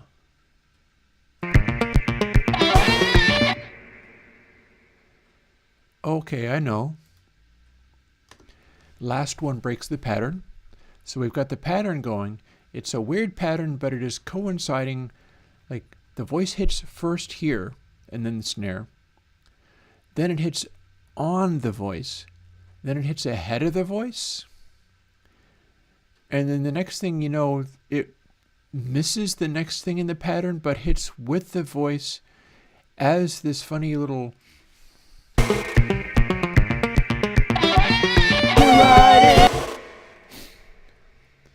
Meaning that I could perhaps also extend it if it does anything amusing. Oh, I don't think it does. But...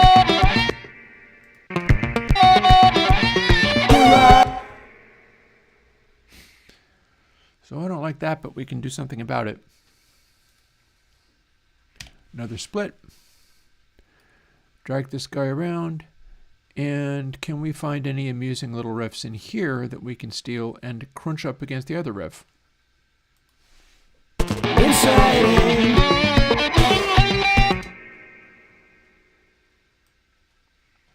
Starts kind of low.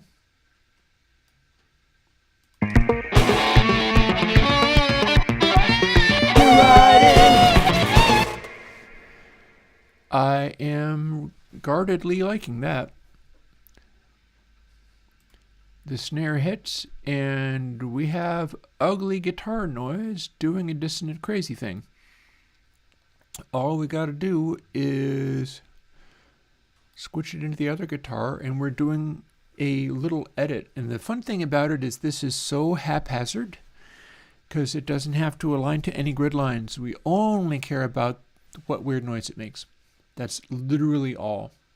Don't have to care about anything else. Inciting.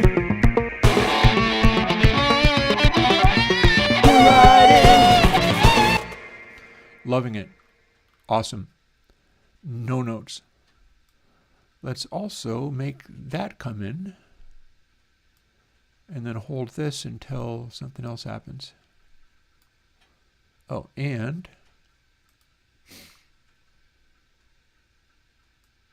that's the one we didn't edit. We'll stretch it a little bit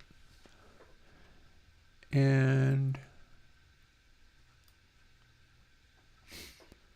have that one hit with the bass coming in. And now our exit from this weird ugly section goes like this. Lighting. Confiding. Inciting.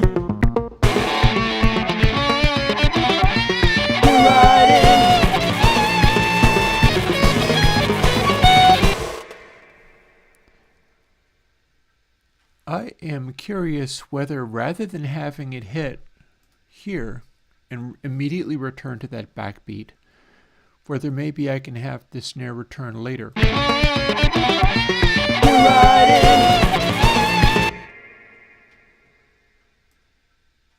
Oh, damn snap offset nonsense again.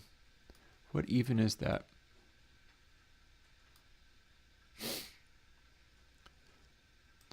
So now it does this. Inciting.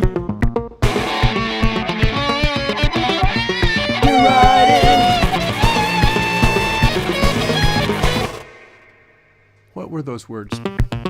Inciting. Okay, we got... Let's see, because I think I might leave out those words as well for the very last one. Deciding. And we've repeated that.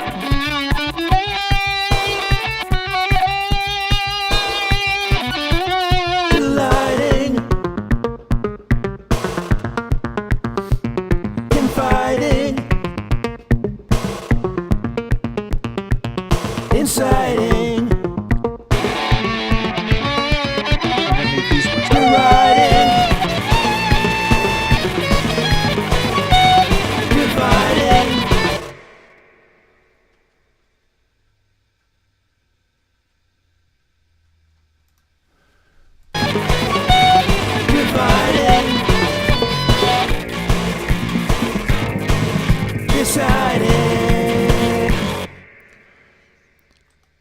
So lay those out.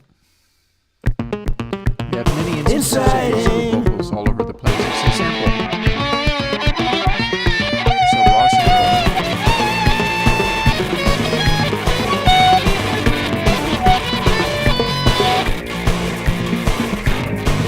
Deciding, inviting, delighting, confiding, None of these. inciting.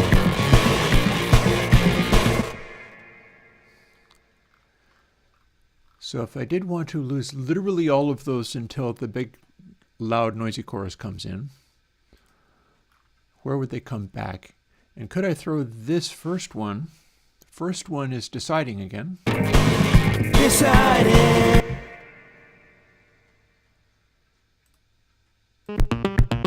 inciting,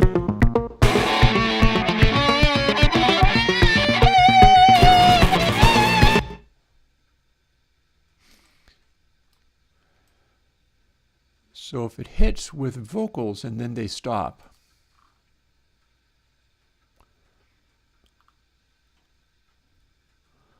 it's not going to be on snare, but there's where the kick comes back fully.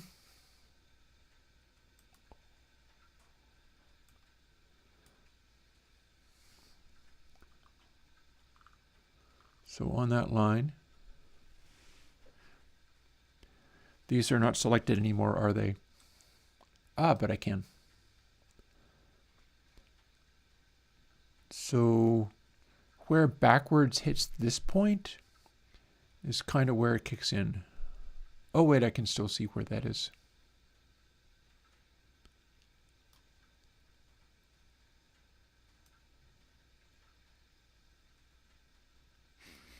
And I'm going to soften the attack on Nin guitar there a little bit.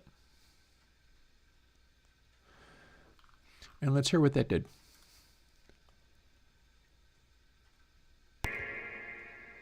Bing.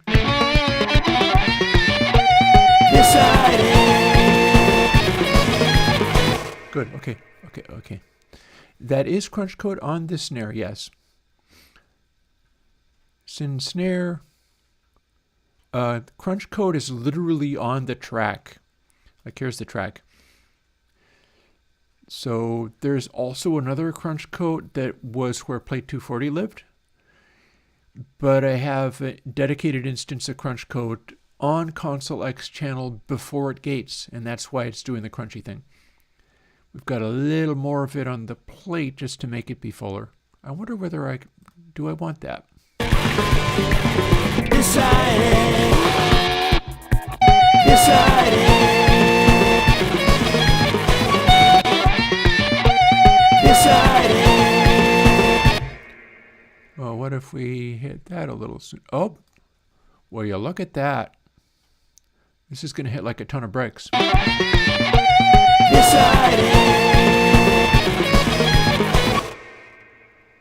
And then clearly, we sustain it out so that they finish the note.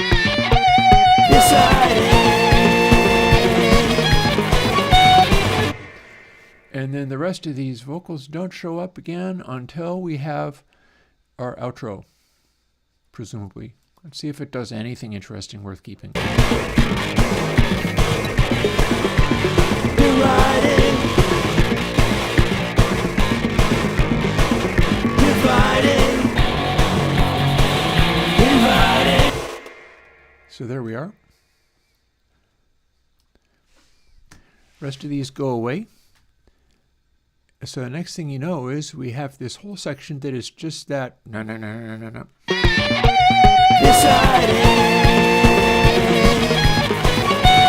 We'll also look at the master meter. We're super loud again. Super loud again. So I'll see what I can do about that.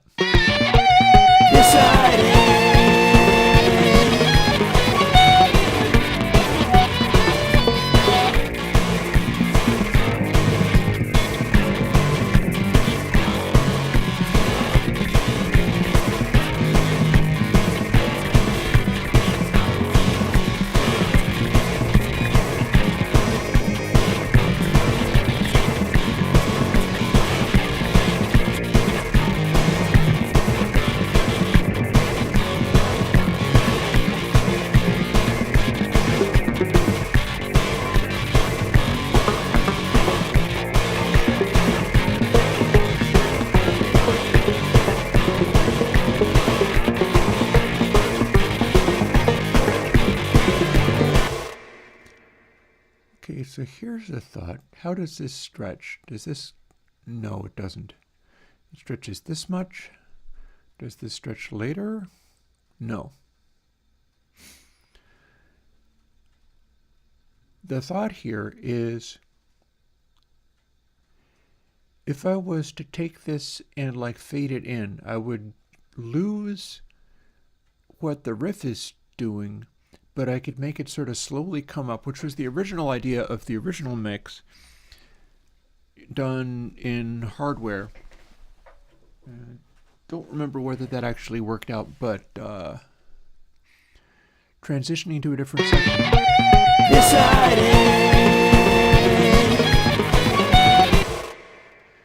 Like this riff can simply stop happening. And it does this thing where it goes up to this part, we keep having it do stuff.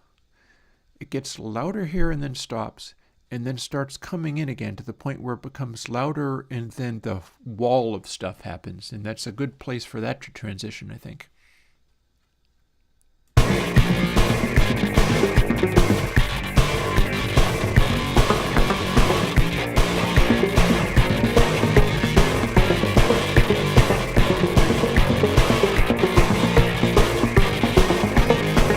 See how initially you can't hear it and then it comes back? So if I split that,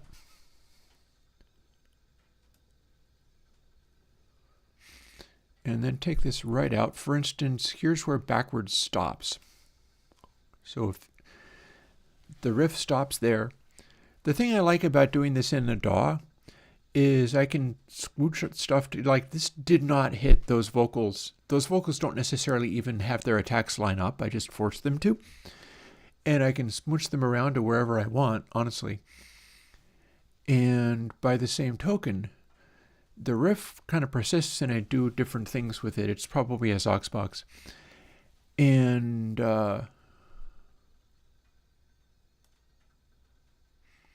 we can have the low vox just straight up only start when the riff stops.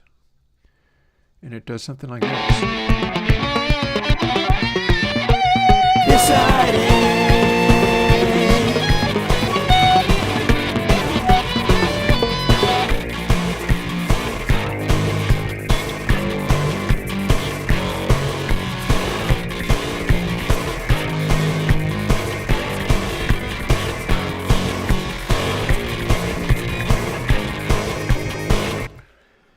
That does make more space for these things to be louder. Oh, quick question from Travis Besso. I am working on 96K. It is a simple answer question. They should still work on other sample rates. I choose to do them at 96K because I designed it to get the sound you're hearing at 96K.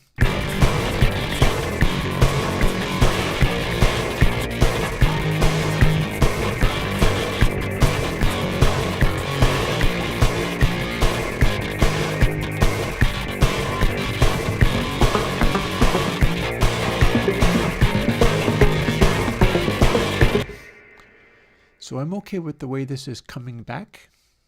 That seems good. I don't know why hat stops. I feel like maybe hat should just continue. I can do any crossfade I want because this is the same region. I'm just rejoining them. So the crossfade will do nothing.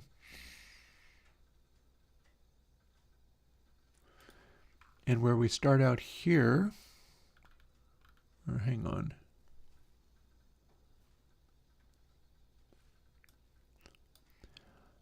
This is doing nothing useful there, so we're just going to straight up move it. This is where that comes back, but then it needs to stop again.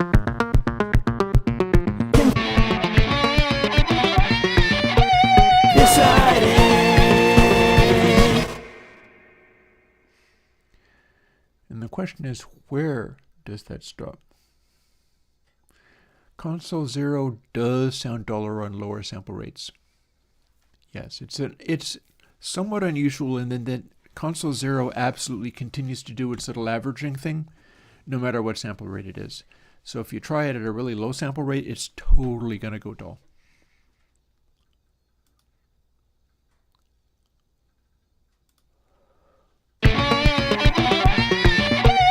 Decided.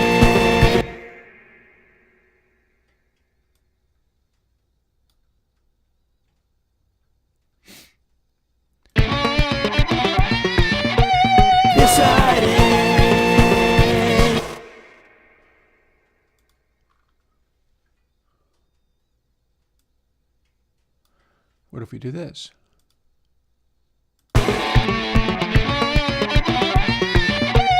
Deciding.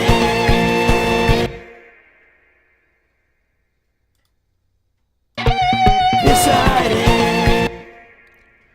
Perfect. We don't need any of these. It lines up neatly with that last Deciding.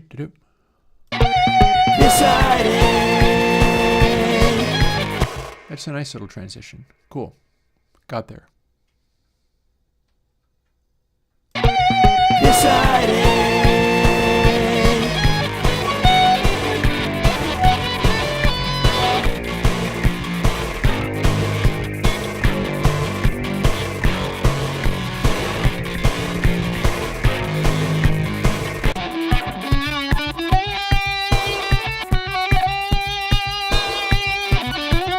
Delighting. Confiding. Inciting. Deciding.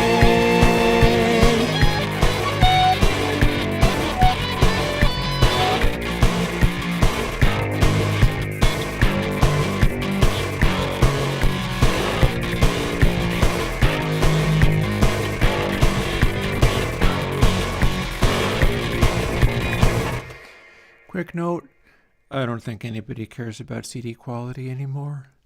It's almost a retro thing now. Don't worry about CD quality. And no, I don't think experienced people insist. Weirdly, I see a lot of people all over 48K these days. And that is because certain broadcast quality is 48K. Though I don't think necessarily, I think YouTube will be pushing 44.1 simply because it's the cheapest they can do. So there you have it.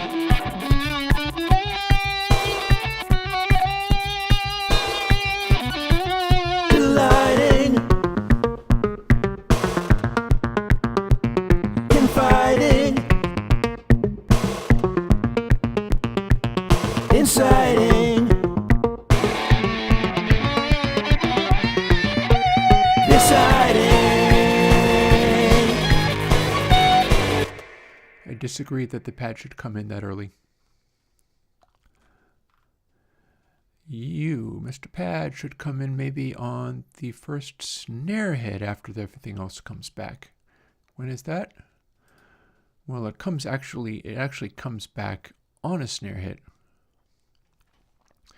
So how about the pad comes back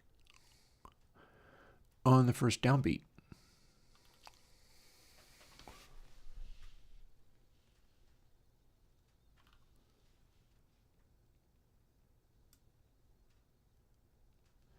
That's there, and we can do one more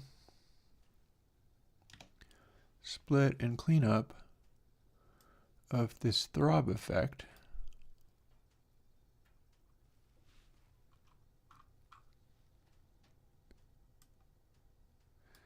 Meaning that that is tightened up.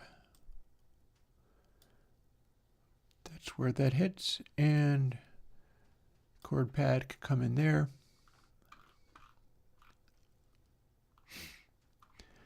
And then as it comes back, we'll have the big dramatic guitars and things smashing in. And then the pad comes in with the downbeat of everything coming in. Inciting. Deciding.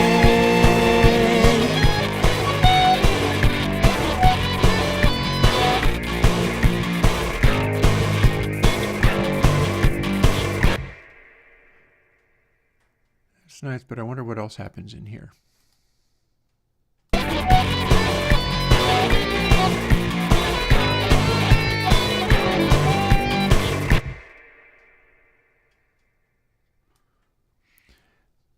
Can we have a whole ass guitar solo in here? What does it do if it does this?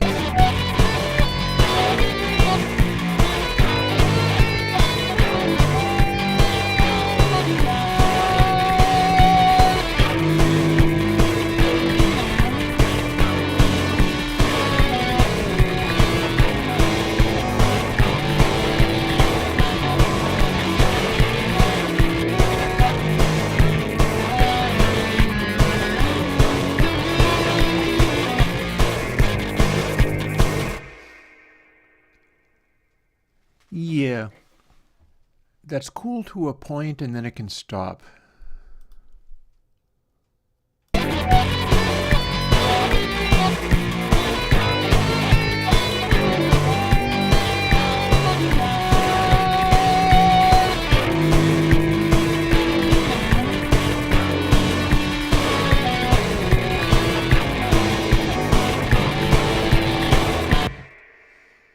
And that's where it wears out its welcome.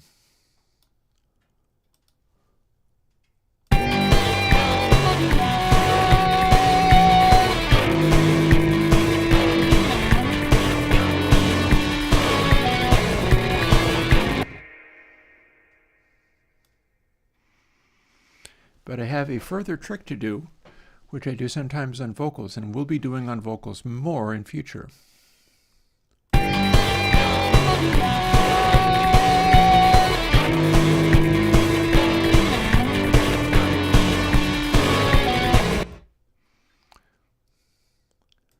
We're going to tune that note.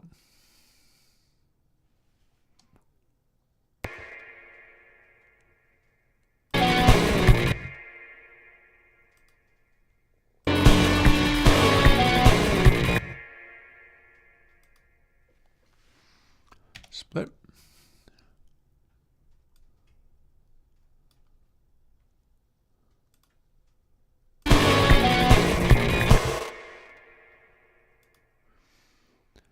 And let's make a little loop so we can annoyingly hear this over and over. Tighten up the loop a little bit so we don't get the snare in there. Oh, hang on. Come on, you. There you go. That's the way. Oh, is it not letting me? Come on. Please let me adjust the thing. Good, baby.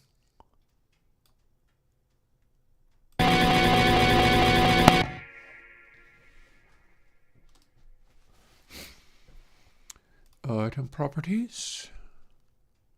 Yeah. Needs to go a little bit flatter. Do not preserve pitch. And I'm doing my pitch shifting by just changing the playback rate for tiny little snippets of things. So we'll try 0.9. Oh, you settle down. What are you doing?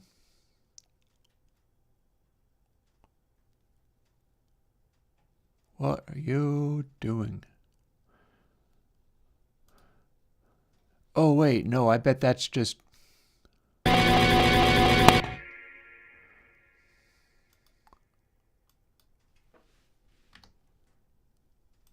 Click away from it? No, it didn't take, did it? What do we got to do to make this work? There's bound to be a way.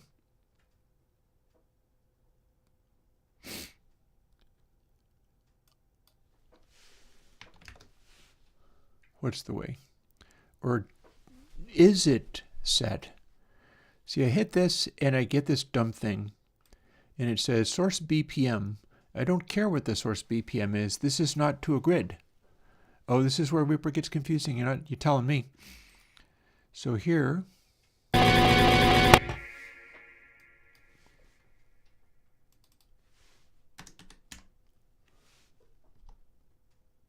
now we hit set again. Didn't work.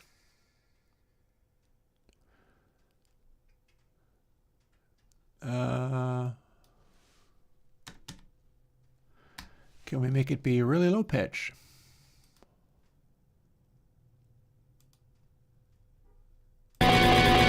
Nope, we're still not affecting a damn thing. So we're going to put playback rate back. I thought this was how you did it, but clearly I'm mistaken.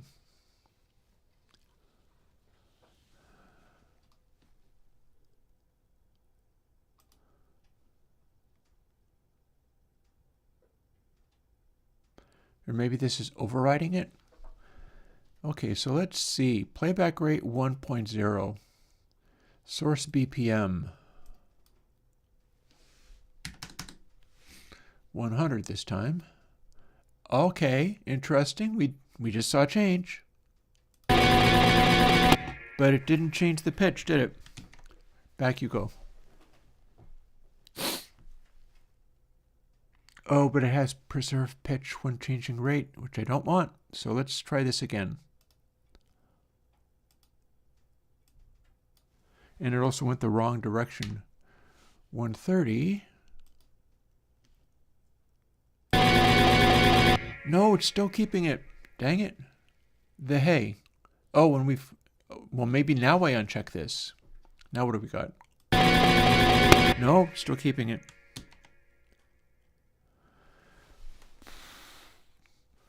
This is frustrating me. I've done this before. And I was very excited about it because it was a way of not even using maybe I have to do pitch adjust. Because this, okay, hang on. Item time base. Maybe I need to change that then?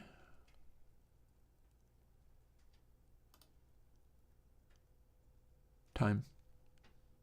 Do we still have it? Yes, we do. If we do a pitch adjust, what happens? Because the thing I don't want is to have it start doing, and it ain't even doing either.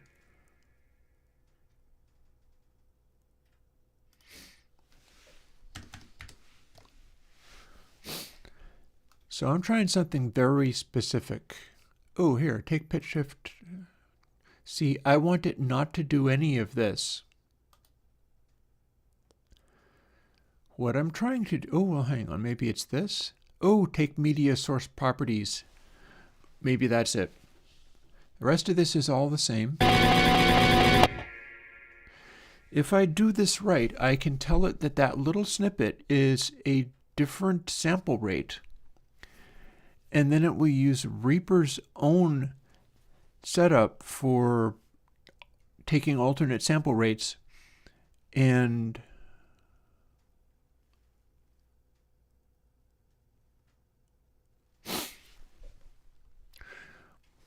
well, tell you what, I'm going to try what Gren suggested, and I'll see what happens. I'm assuming I have to click on the Arrange window. Option Shift. Oh, looky there. We've got a little thing. Take pitch.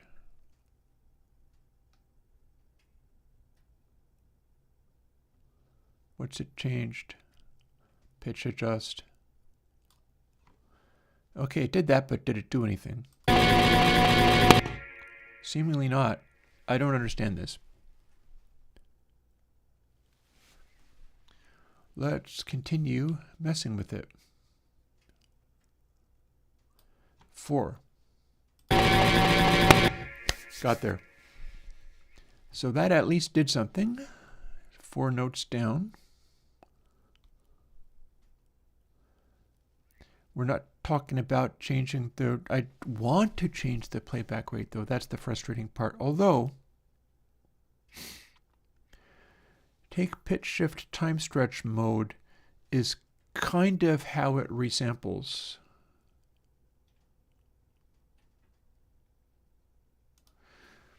What I'm looking to do is have it as if I recorded the thing with a different project rate. That's what I'm looking to do. I do not want to just do a pitch shifter, which is what this is. It's elastique or whatever. What I'm looking to do is straight up just run it through resampling. Tell it that the underlying sample is at a different sample rate. But this might be the easiest, fastest way, even if it's not letting me do the thing that I wanted. I don't want to invoke elastique. I want to have a straight up, like, sync interpolation on the fundamental.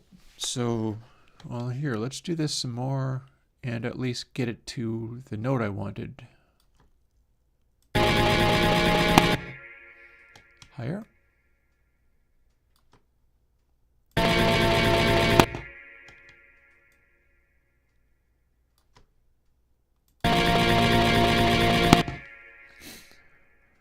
So now our final note does this.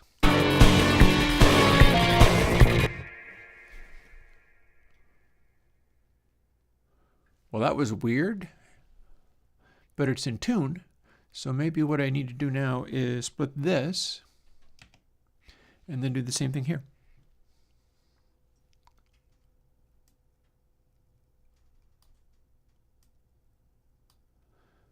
And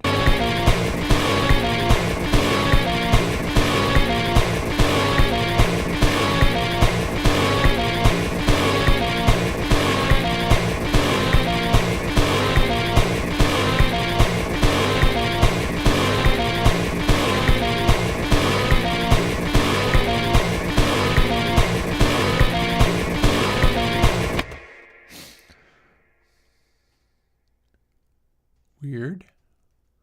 Come on, show me more. Thank you.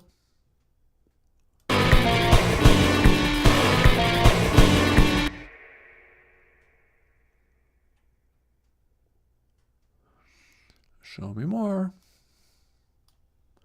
And we don't actually need media item properties if we remember that handy thing that Grinch told me about. So that's cool.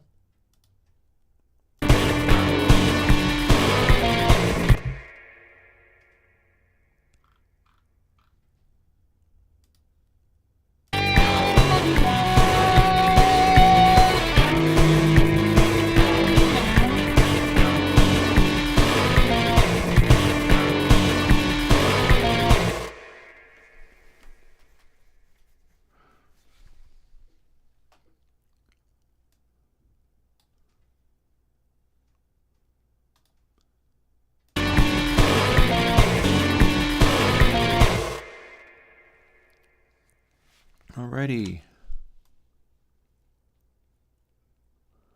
If we didn't repitch it, we'd get this.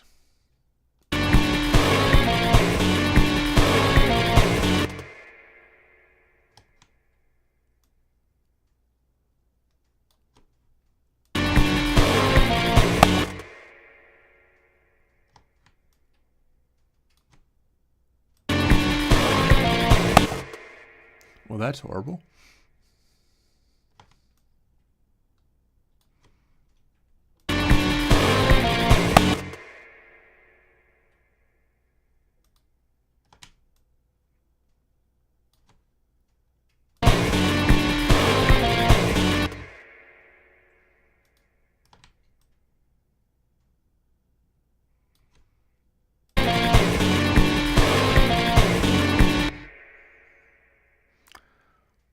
Can that sustain at all? Well, if it does, I won't hear it that way. Heck with that selection.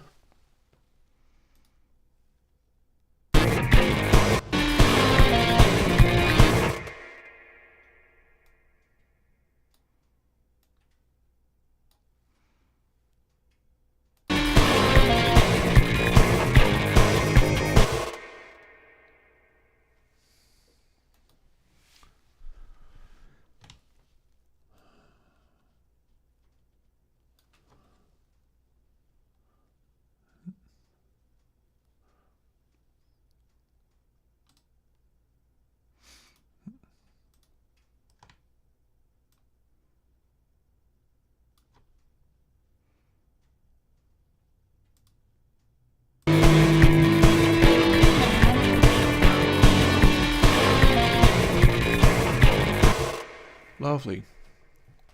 So it looks like we got there.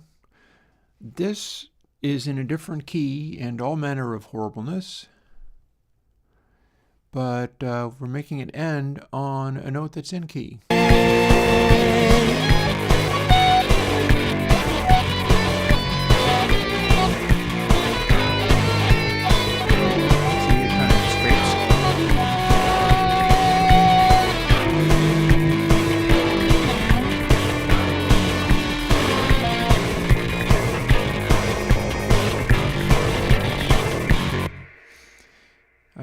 still a little frustrated that we've got like at least Elastique Soloist or something going on, but I'm really liking the way that, in fact, as long as we're playing,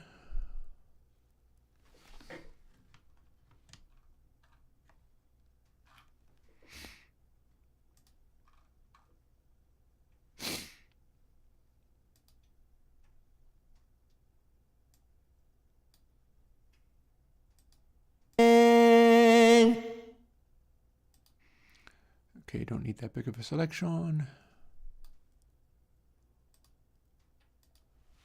Mute that guy. Deciding. It's honestly not so far off. But same thing applies. Deciding.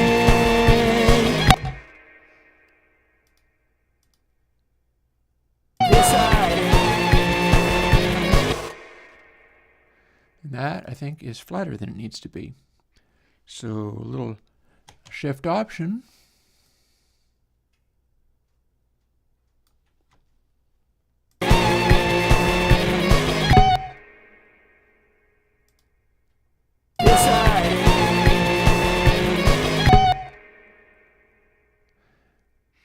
And we can even get granular.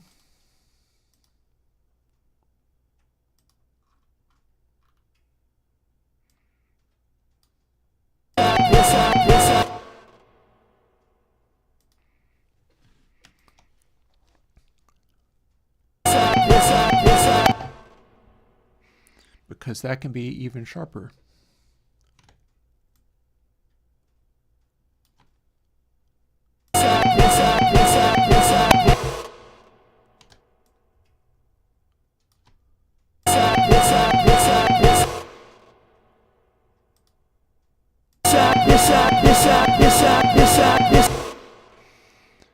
And mute that again, back to the first.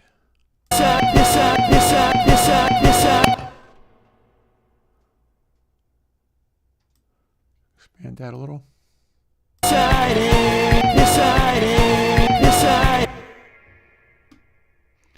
That is a tiny bit flatter than it needs to be.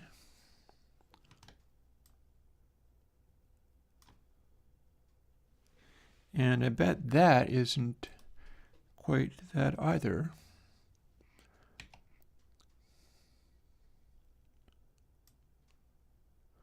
And here's one way to find out. Gotta let it loop first, though.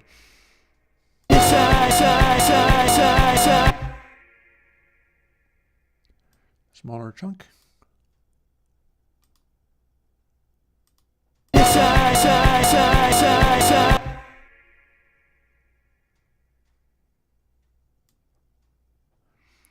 Feels the tiniest bit wobbly and flat. I like the wobbly. We're not going to try to, because the thing is, if you're doing that with the full-on repitch, pitch correction and stuff, you're drawing all these little lines and it takes forever. Instead,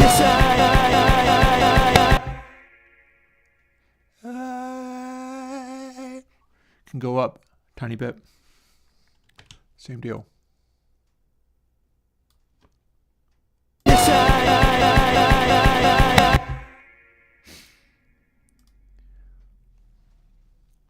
And then we remove the selection, turn both of the notes on, and as it comes back in, we have a mildly pitch corrected thing. Deciding. Deciding.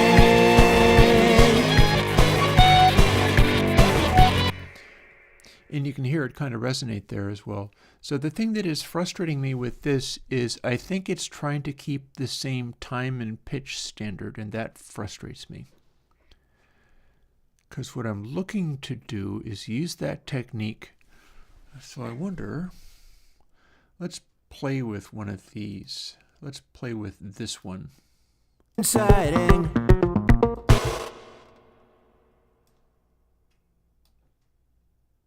Deciding. Deciding.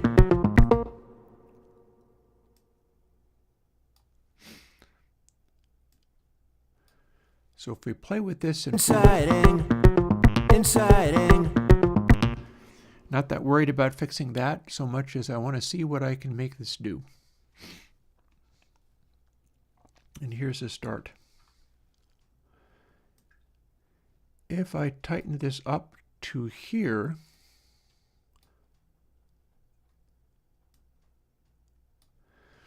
and then do weird things with the pitch reference. Inciting. I needn't worry that much. Janik, this is a Manx. This is what the coding is for. So now, I believe that if I do a goofy weird thing with the pitch, which I can do by Shift Option, if I make it a very high, well, here's the thing. We got item setting.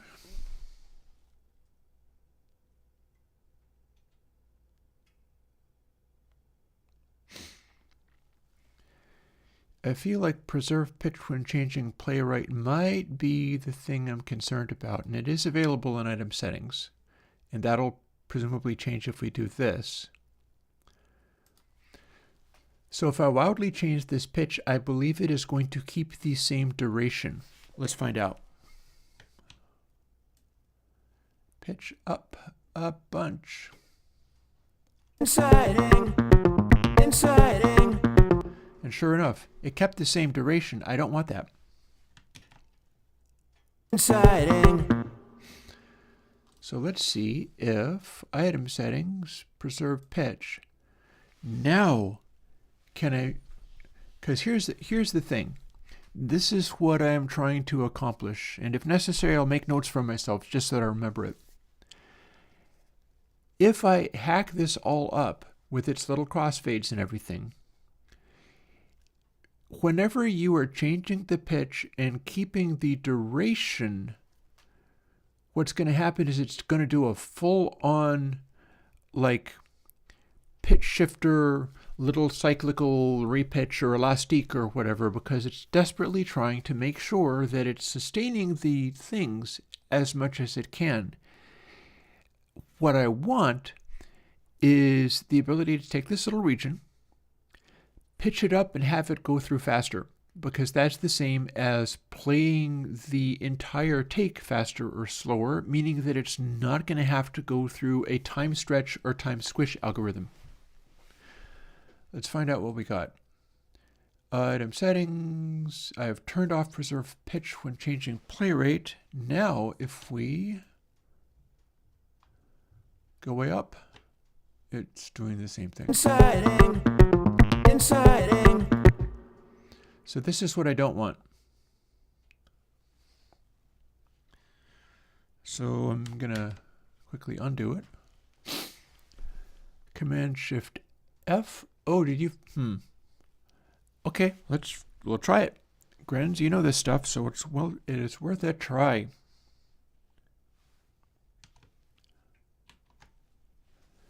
No, I don't believe that is going to be the case. Doesn't look like the right thing. I also didn't want to drag that, so there's another mistake. No. No. That is not correct.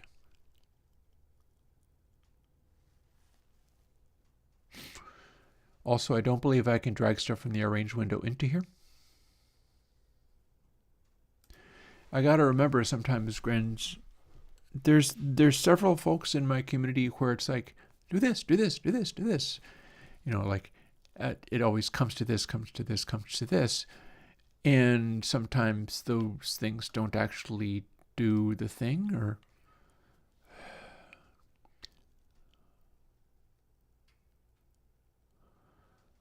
so let's keep fooling around with it.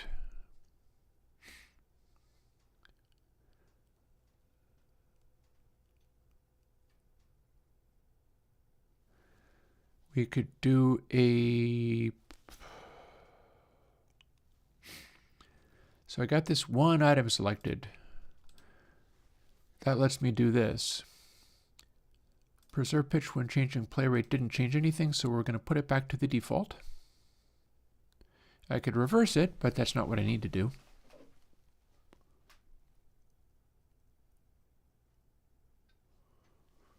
That stuff isn't useful. Grouping isn't going to be it.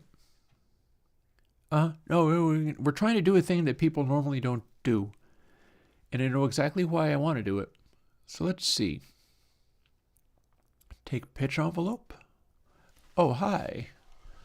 Are you going to do the thing I want?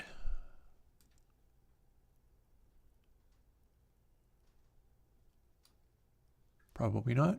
Inciting. Inciting. I doubt that. Inciting. Inciting. No, that's just a more granular form of the same thing. Inciting.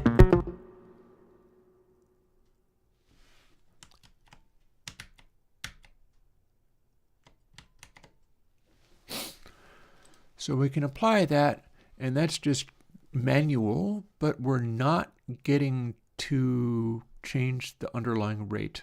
And that's the thing I'm looking to do. So this is worth fooling around with. I'm debating going and throwing another log on the fire, though, because it is not as cold as it has been, but it's still coldish.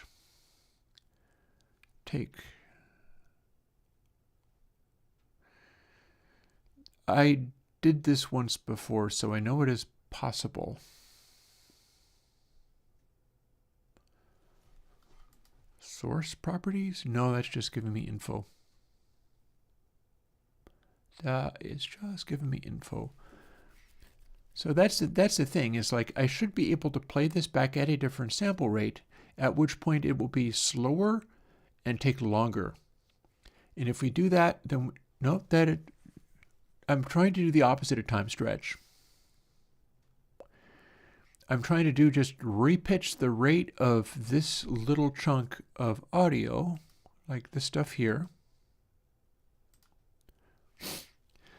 so that it plays it back at the lower or higher speed without adjusting for duration. Willing to try it. I can always hit so Alt hover in your clip end and grab and stretch it and find out. Option.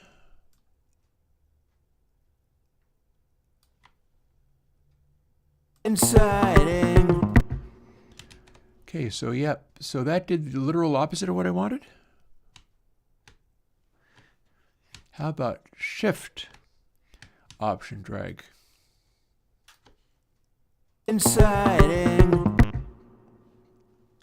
You can't get away from this behavior, can you? Control Alt?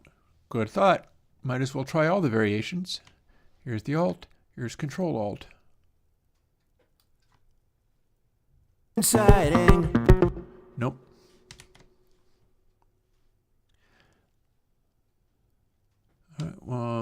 Command Alt. Inciting. See, I am desperate. No, we got nothing. We got nothing. Because all of this is forcing it through like Elastic Soloist or whatever. All of this is forcing it through modern pitch correction. I'm trying to get the opposite of modern pitch correction. I'm trying to get, it suddenly thinks that the underlying sample rate is something quite different. And then it'll pitch it down, but then it'll take longer. What I'm doing is repitching it and keeping, re-timing it, but keeping the same pitch. So far, nothing I'm doing. Here, let me enjoy the look of the controller for a second. I'm going to throw another log in the fire. And we're getting pretty close to me going and defrosting stuff for my tacos. But this is a good work day, honestly. We've done a bunch of cool, weird things.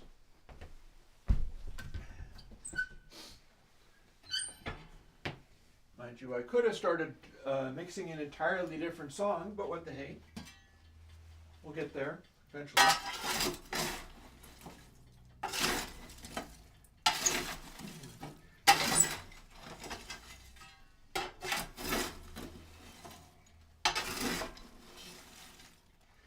I would be very thrilled if I could get this album out in a reasonable time, but mastering these techniques is kind of more important. So it's worth it to burn a little time on here, figuring out how to make it go.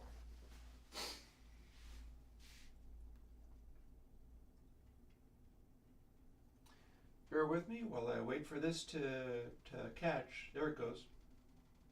I don't have the cam on this yet, but it's fine.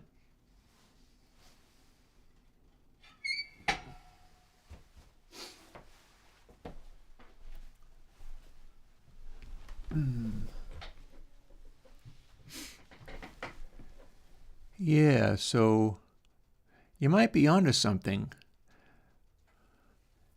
We got the opposite and reversed the technique. Well, let's find out what we can get if we reverse the technique.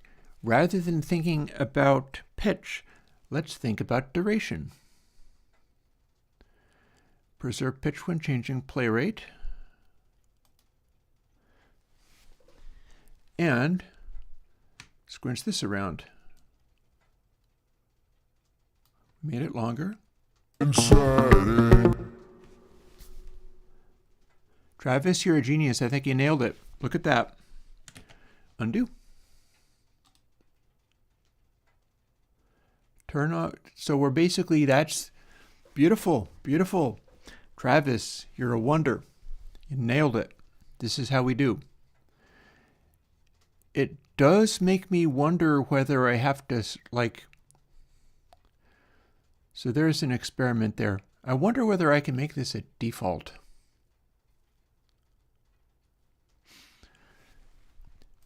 Because one thing for sure, I can at least demonstrate. Exciting.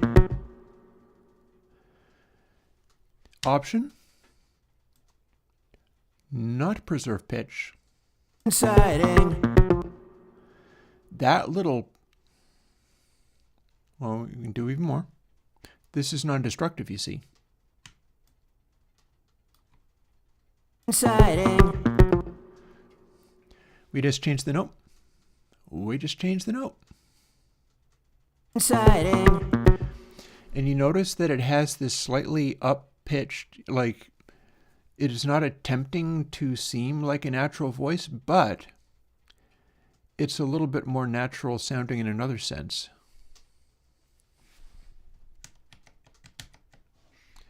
Oh, and it's showing me whether it's back to normal again. Exciting.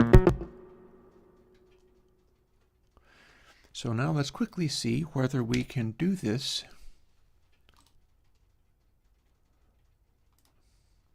on separate sections. What happens if this happens? Oh, are we doing both at once? Oh, God. Inside. Okay, we got to be a little careful about that. If it is showing both of the hands, it means we're doing both of the things. That is not great. It gets messy like this. Inside. Inside.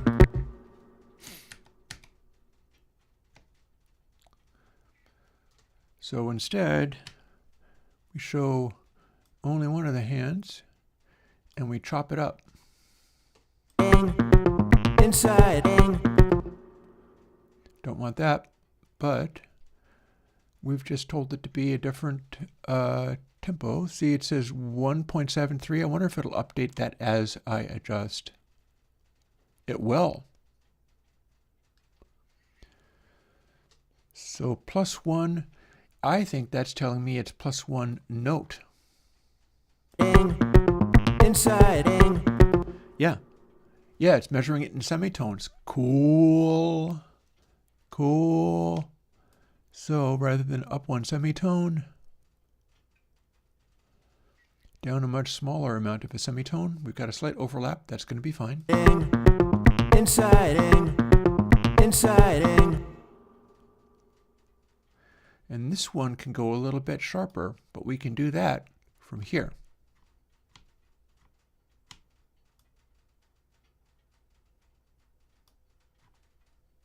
Inciting. And this one does this. Inciting. And the first note Inciting. can go a little sharper. Where does that show up? Inciting. Here's the S. Oh, wait, we do need to tell it not to preserve pitch.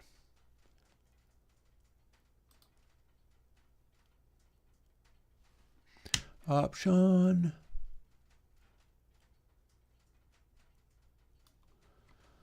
Half a semitone.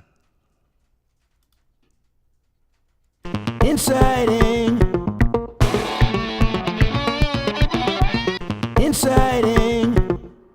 I think that's too much, but we can fix that. Rather than be plus 58, let's find a smaller amount. Oh, I know how to do this. Make it much bigger, and then it will have more range because it covers more pixels, and then there we go. See, exactly right. And this takes so little area. Lovely, lovely, lovely, lovely. And then when we unmute, well, first let's hear it. Inciting.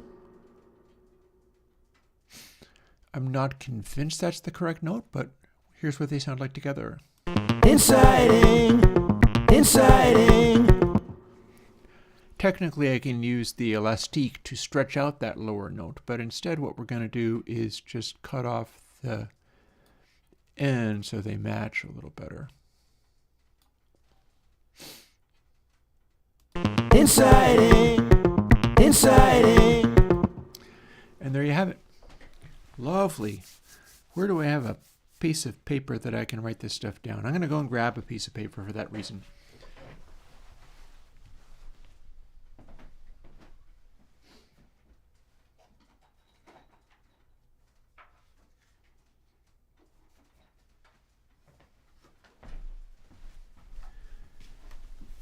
Because this is most definitely the way to do this one. And so I'll start off with zoom in.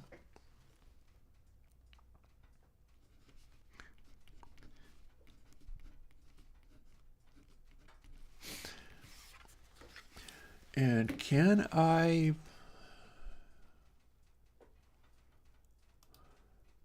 my Reaper preferences, general, so media item defaults. I think this might do it. Maybe we have this. We're supposed to have little teeny crossfades. This is where we do that. Do I have the ability to tell it not to repitch like that?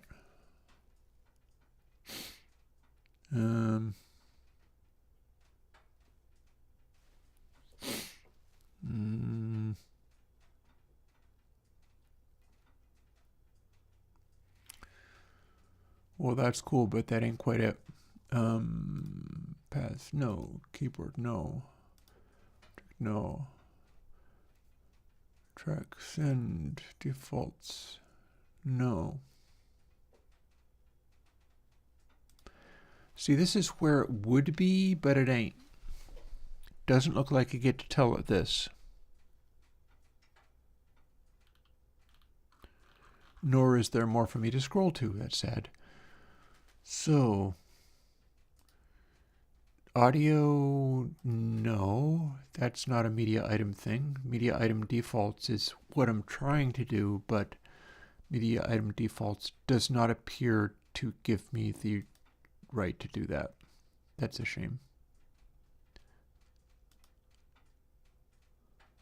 Appearance is not going to be that. Oh, okay. How about editing behavior?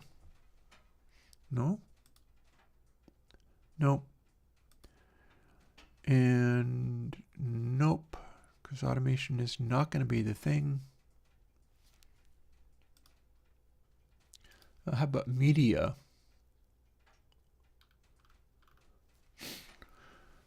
Duplicate take effects when splitting items. Well, that's relevant, but that ain't it. Rebuild peaks, fine if you want. This is why everything shuts off as soon as you switch away.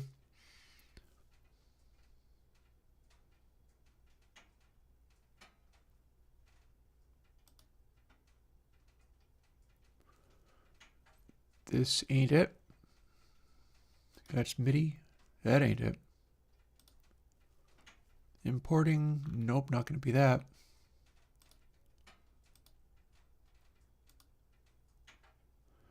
No, no, no, no. None of this.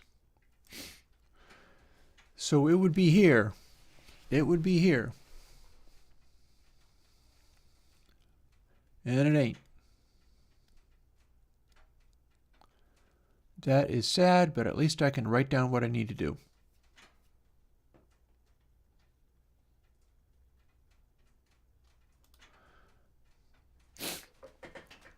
And it be this. So S to split. Is that a... Inciting. Oh, you have to set the cursor first.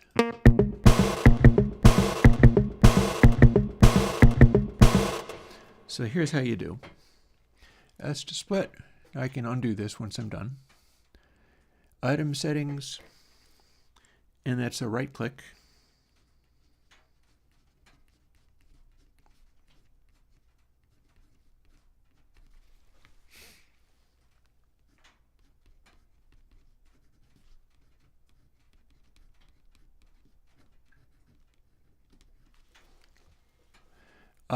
No, I don't know whether I do or not. Probably not.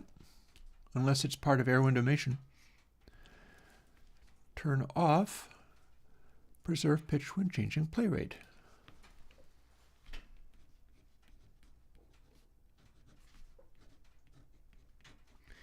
Writing this all out longhand, but that's because it's so important.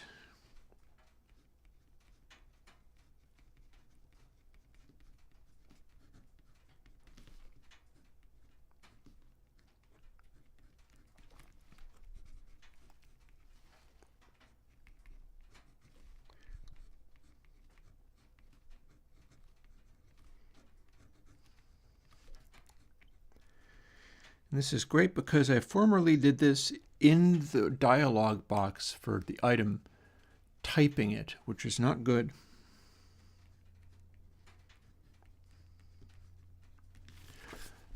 So here we got that so far.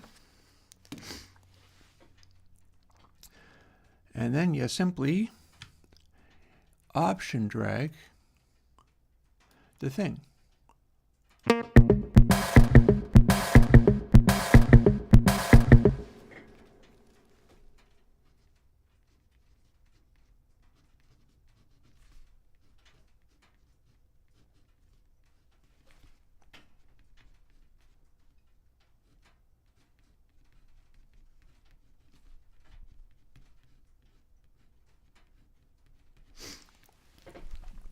And the secret to that is that we are playing the entire section, but we are not attempting to maintain the duration, so it's clearer. Zion, if you have an idea for a plugin, say it here. Maybe somebody else will make it. And also, when you do that, it will, if you're not preserving pitch, show you in semitones. Like here is almost an octave down.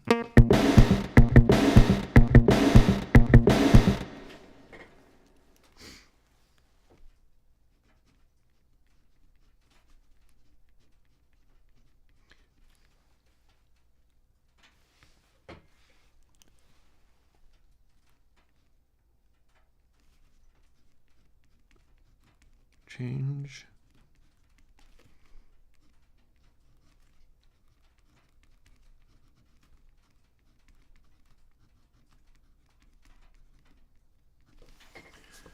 will show plus minus change in semitones.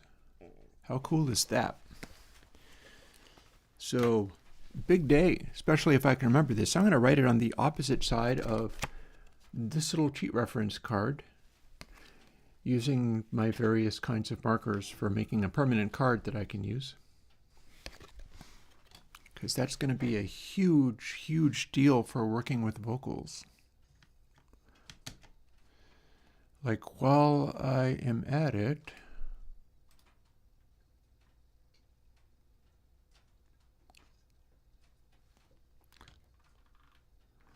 let's quickly glance at this bit. Confiding. How fast can it be munched together into tuned notes now that I know how to do that? Confiding. Confiding. Confiding. Confiding. S. Scroll right in. Confiding. I think that's flat. So, oh, wait, hang on. I gotta set these to the right setting first. That's why I wanted it to default.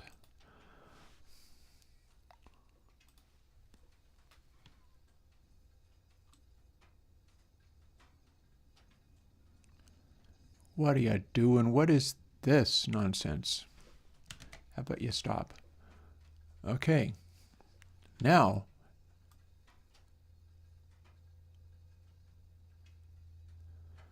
so that's already half a semitone, the smallest possible motion. Confiding. But it worked. Confiding. Over to the lower vocal. Confiding. Confiding. Confiding. Confiding. Confiding. Confiding. I think that is not the note. S. Gotta remember to change all of the item settings, otherwise it won't work. Set it to in front of the loop. Higher. Which also means I gotta move in here.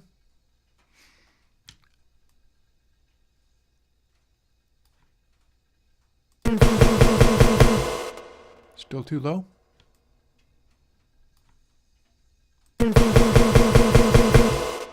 Still too low? See how little it's changing the position of the attacks?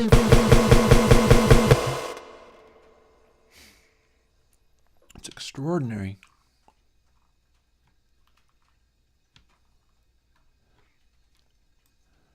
And here's another little section.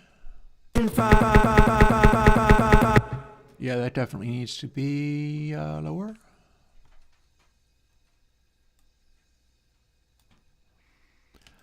Little S.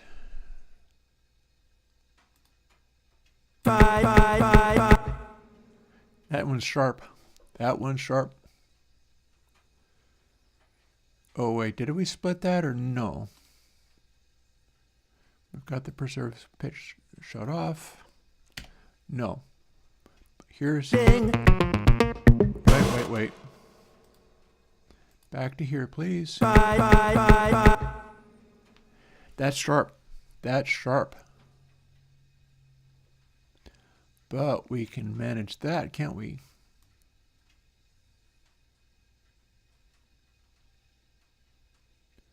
It needs to go flatter. That's the note. Or near as damn it. And here's our last little bit. Oh, I should do it the other way. No, it doesn't actually change anything. It's fine.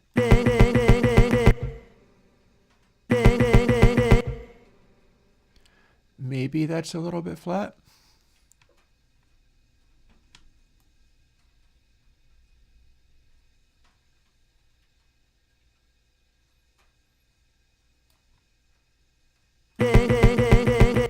That sounds like the note. So,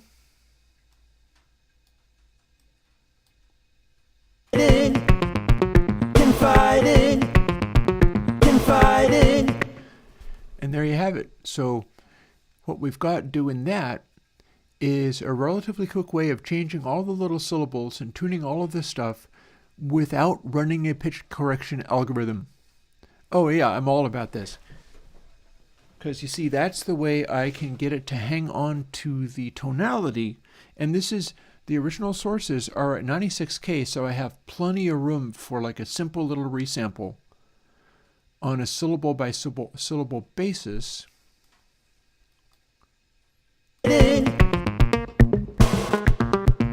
Confiding.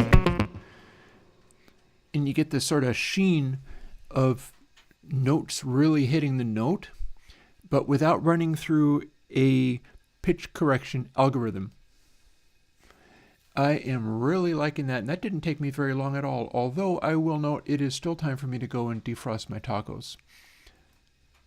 Here, let's make this loop, and then we shall see what, that's going to drive you crazy, but let's hear it at least once.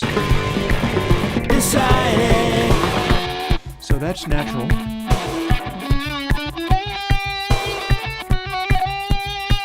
This is natural. Delighting. This is tuned. Confiding. This I think is tuned. Inciting. And this is tuned. Deciding.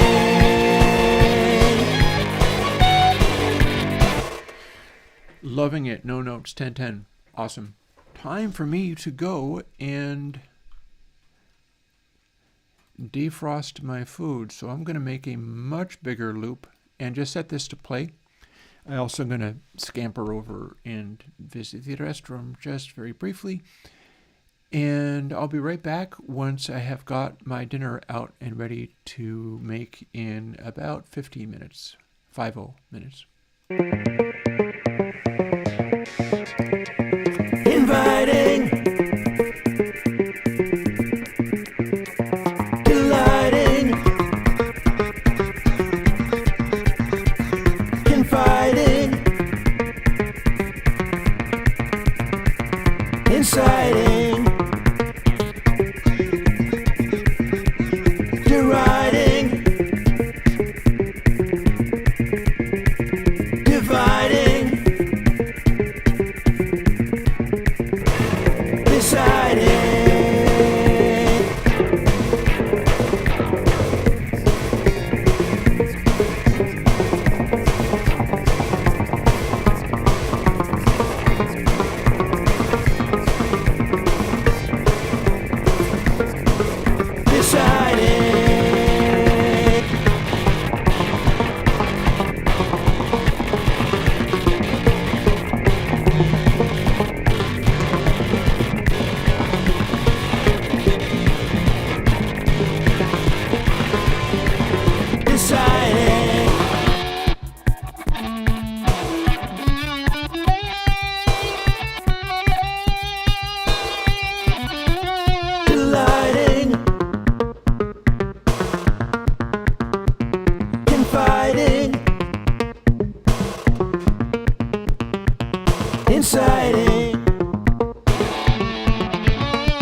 Yeah, that's a lot of good discoveries for one day. I'm contemplating going in and doing a big tune fest. We have a whole bunch of different stuff that could be fixated upon. And 45 minutes to do it.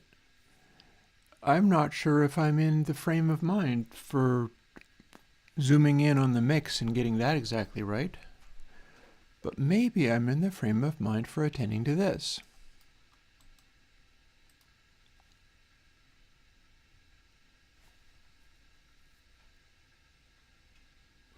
Oh, somebody is up over here talking about, yeah, I told you to tell the chat, and indeed you are.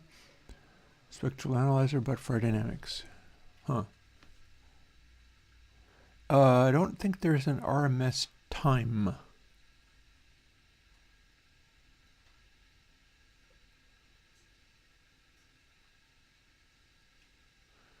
You probably mean RMS loudness, and that kind of already...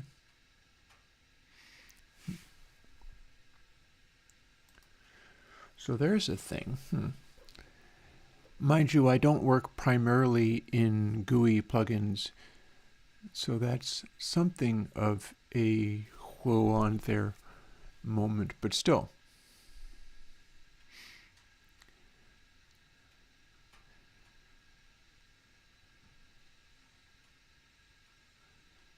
So your spectral analyzer is showing, well, you know,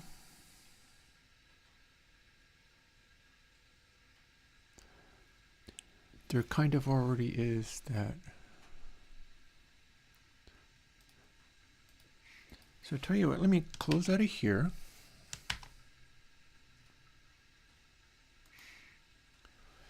Open up another program and open up some kind of audio that's mine to fool with. I guess I'm going to have to hit open for that.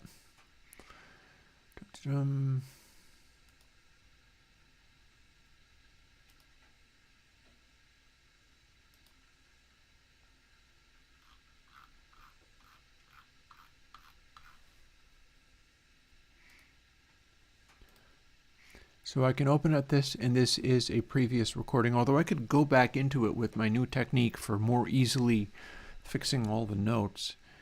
Because that's the thing, it needs to be able to happen fast. We've got previous mix.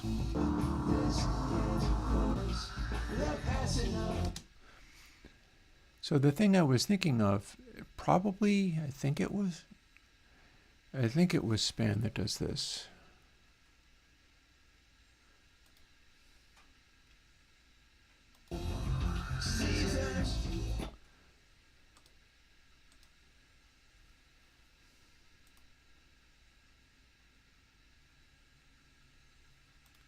Voila. Level meter settings density mode. Watch this. In fact, we even enabled these buttons, I think, by doing this.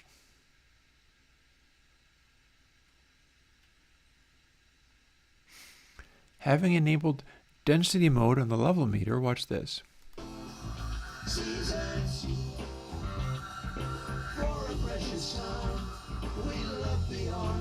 It's kind of showing you what that was. So what I do wonder is whether we can make it be very different. Is that level meter settings, or is this something else? We're about to find out. Please don't shed a tear. I don't know if I have access to that. Let's find out.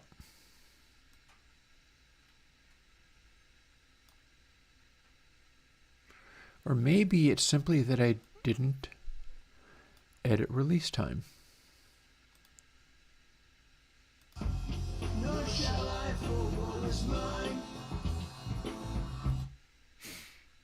Let's start fooling with these things more. Integration time 1, release time enormous. Peak level hold time, don't need that. Is this what I think it is? Okay, cool. So see what this is doing? How this meter is kind of acting differently This is level meter settings density mode. And release time should be extremely slow.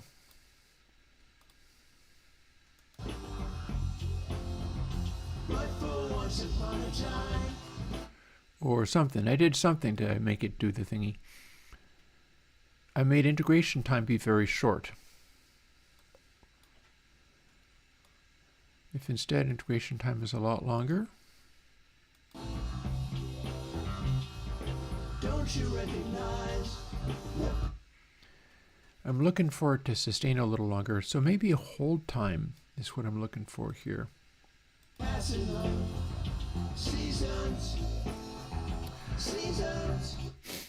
Okay, so we're getting there. We don't need a release time for this, but peak level hold time is the bit that we care about.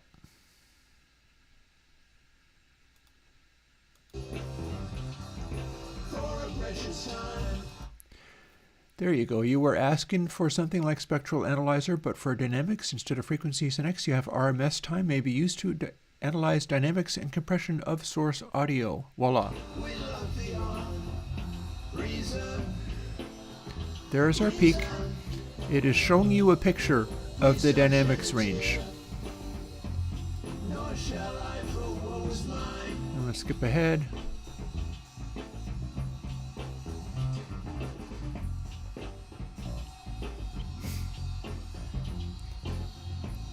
That's showing you the range. It exists within span as we know it. And there's the very quiet section. And it's settling down, being really quiet. There's a little thump.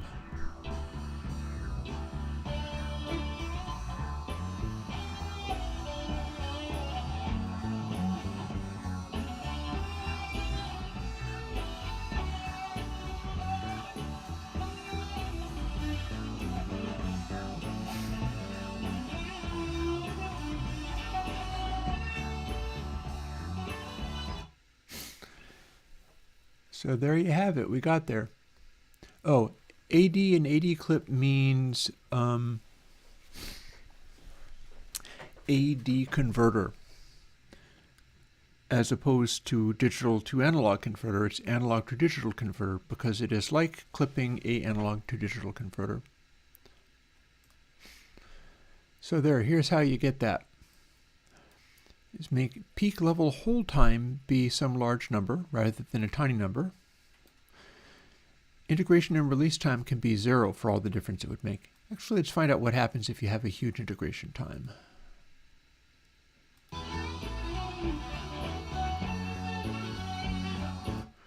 Okay, all that does is tighten it way up. So you want minimal integration time.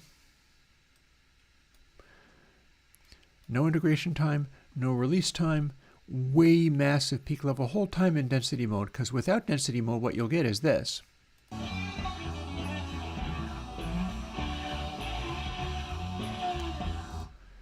So it's kind of flickering.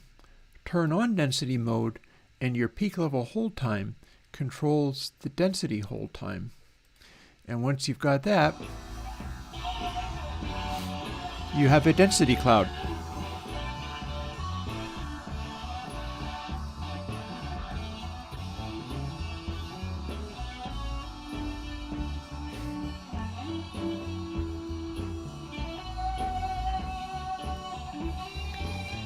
And here's the start of my track, and it's giving it to you in RMS readings.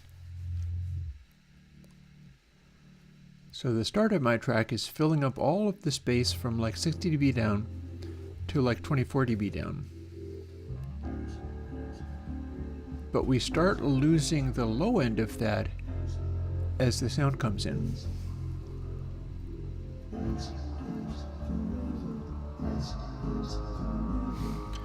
And we can make it not hold this time as long, but I like it holding this time as long.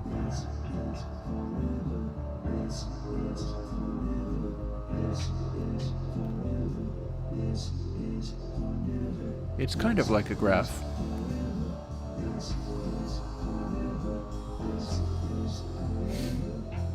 It's as much like a graph as this is like a graph, honestly.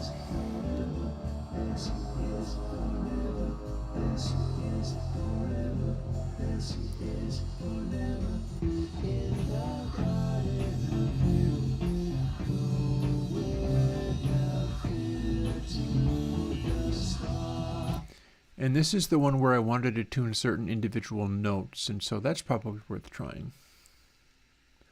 Cool.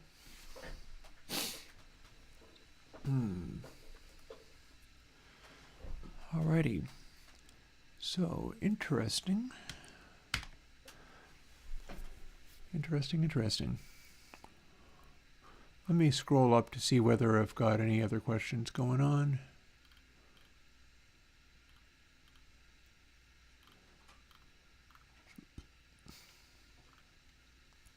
I'm very enthusiastic about running around tuning all those vocals now that I have a relatively quick and easy, like, you can't be scrolled in too much because it's limited to how much you can move your cursor. So you have to scroll way in to make the size of a region be big on the screen. Otherwise, you have no granularity for what you're doing.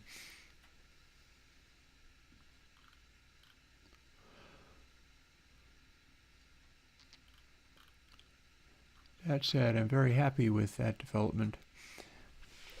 And again, the thing about it is that normally using Reaper, when it is preserving pitch and or preserving the duration, you can use the little tuning fork thing. You can use all of that stuff, but it always constantly assumes that you're going to be running everything into a modern pitch correction type algorithm.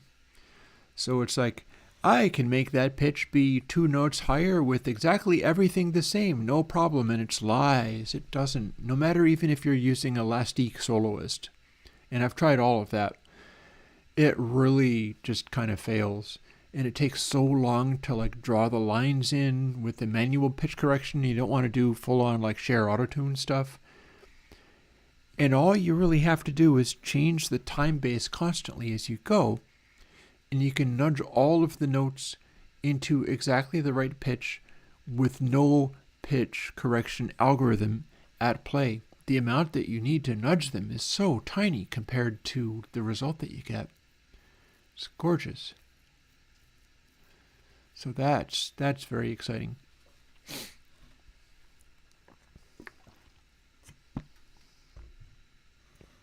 I'll tell you another thing that I need to do.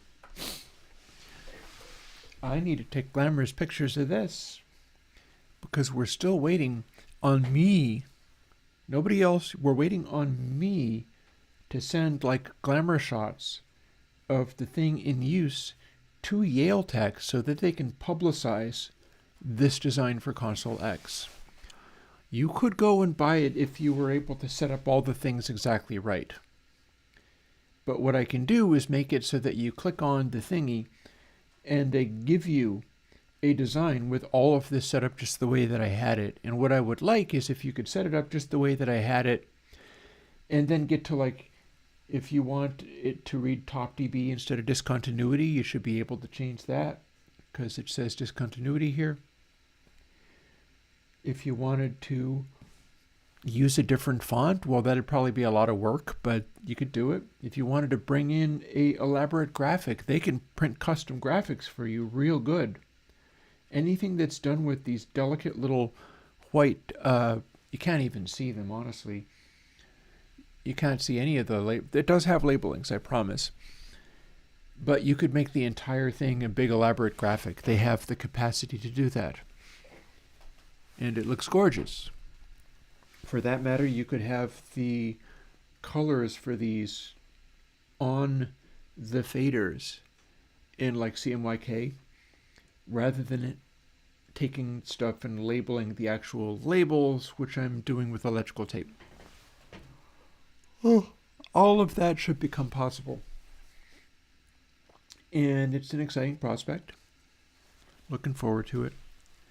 I suppose I've got a half an hour on the assumption that I don't feel like just going like, oh, this was fun, goodbye, and then going and having my tacos early, which I can't honestly do because I'm warming up the stove and defrosting cheese and all that kind of stuff. You're stuck with me for a little bit longer.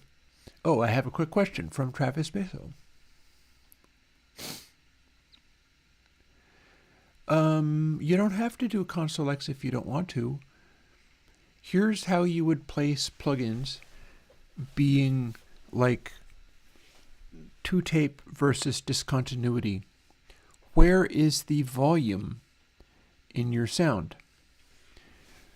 Are you looking to emulate a sound where the volume is your recording before it's been recorded to tape? Or are you looking to have a sound where the volume is after it's been recorded to tape, but as you bring it into the mix, the end result seems to be, because, I'll tell you what, I've just relaunched Reaper again now that we have this. I can kind of show you this a little bit. We'll just run our Windowmation. Check that it's running. It is. Here we are back on this. And I can scooch right back to this end part.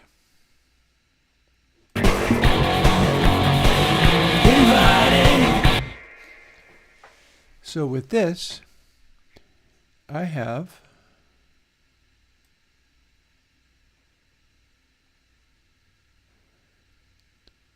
ConsoleX bus showing, and I'm setting it up so that it has the knob shown as big as possible. So where my cursor is, here's the top dB knob. This is discontinuity. This is a case of top dB after literally everything. And if we do this, let me scooch this over there. If we do this, Inviting, delighting, confiding, inciting, deriding, dividing, deciding has. if we have all that going on, but the mix itself is not hitting a lot of top dB, then the shape of the air in the mix is cleaner. It's like it's being summed in a, a DAW or a nice clean analog console. Let me get it to loop. Inviting, delighting. So the shape of the whole mix bus doesn't feel distorted. Now what I'm going to do is go in and turn top dB way up using this little knob. Watch on the screen. Oh wait, you can't see it on the screen. Let me fix that. I have inadvertently hidden it. So here on the screen, I turn the little knob and it moves. See? That's what this is for. And so now when I start turning it up, it will apply itself to the overall mix, not even any of the individual sounds, but what's happening in the overall mix. Everything combining together will then hit top dB. This is discontinuity last. Inviting, delighting, confiding, inciting, deriding, dividing. And so what that does is it makes it so that the mix itself feels like more crushed. It's as if it's as if your speakers are a window onto a world in which there's this band playing on a big stage somewhere far away. I can exaggerate it even more. Inviting, delighting, confiding, inciting. So that's very distorted, but it's also squishing and gluing things together in a way completely different from if you just had a lot of discontinuity on all the individual instruments, making them all come across with that same tone, but not squishing the space around the tone. And when I take this and dial it back a little bit, you'll hear that the overall shape of the space in the mix pulls itself back so that it acts a little bit more like Less like you have a window into some desperately loud place that's being recorded through microphones that are just all distorted. Inviting, delighting, confiding. The space around all the instruments changes when you have different things happening with top dB. If top dB is very low, it's having very little effect to any of that, and so there's lots of space around all the individual instruments. When top dB is high, it's squishing the entire mix together. So there's a glue factor going on, but you're also losing a degree of clarity. Inviting, delighting, confiding, inciting, deriding, dividing. So there you go.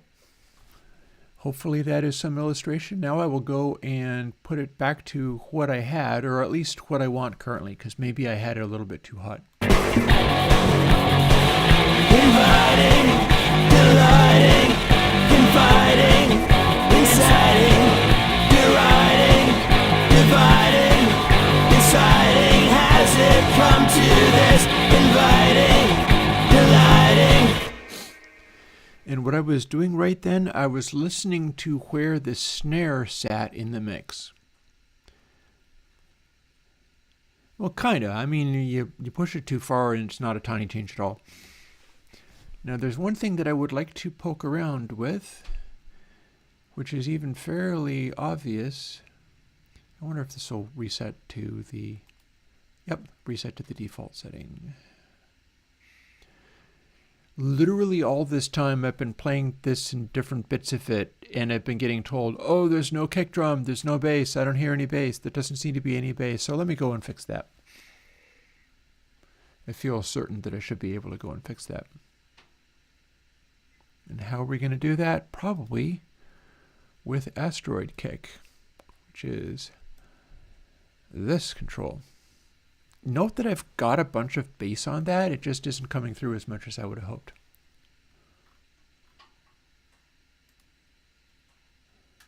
And I feel I can remove the selection and the looping.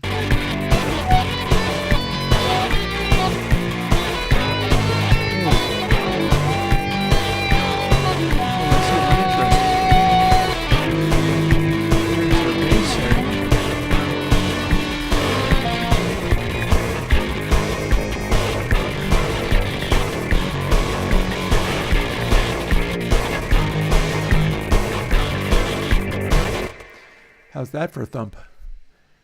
There's the thing, is that I had a substantial bass boost. It just didn't happen to be at that low of a frequency. So now maybe dial some of this stuff in. Because now I'm hearing it in my subwoofers, so you'd better be able to hear it.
Alrighty,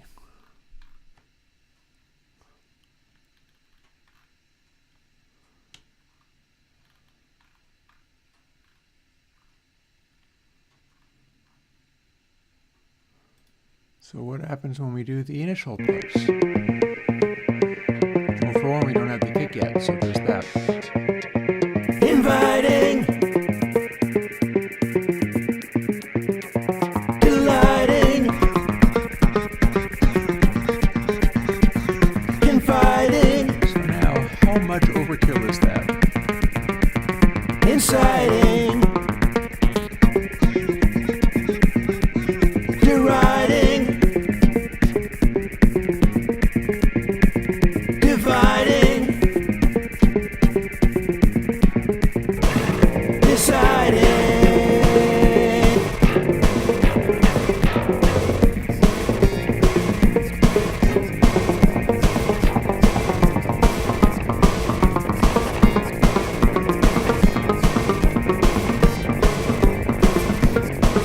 Deciding.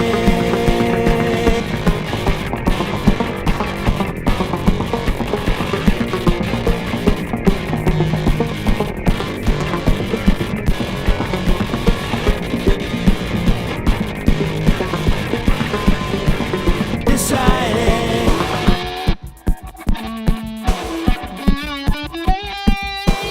Yeah, that's pretty big, but not as resonant. Delighting, confiding, inciting, deciding.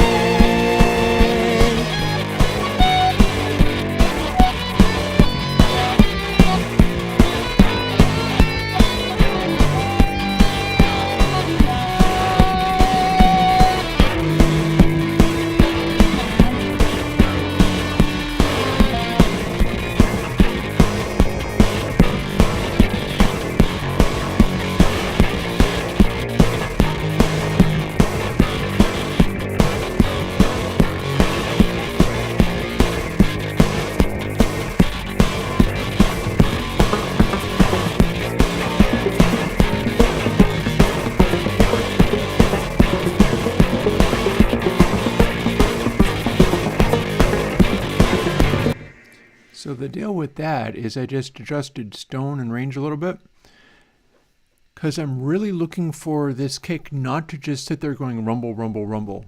I get that it says thump, thump, thump. That's the intention. I was asked to make it thump more, but I don't want it to just be a disassociated rumble. That's where stone and range comes in. This whole thing is really made up of mostly stone, and fire is very cut off, and that's one of the ways I'm getting the sound. Confiding, inciting, deriding,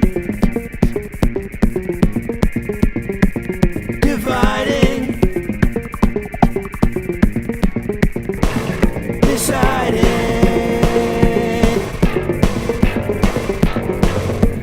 We've also got the deep thresholds going on. Doing a lot with that.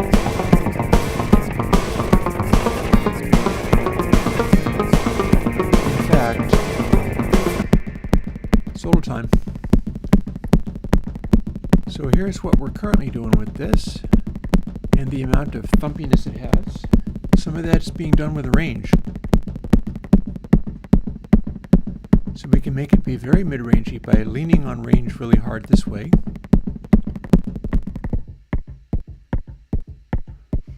Or we can have it only be the super lows by letting this peak up as I had before. So it's just this rumble. Thing is, the punch of that is kind of lacking.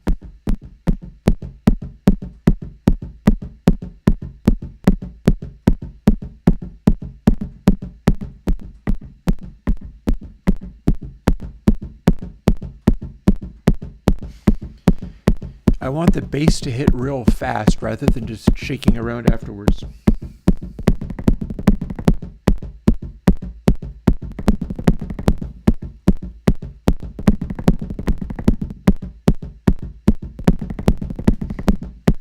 And that's probably going to get me in the zone.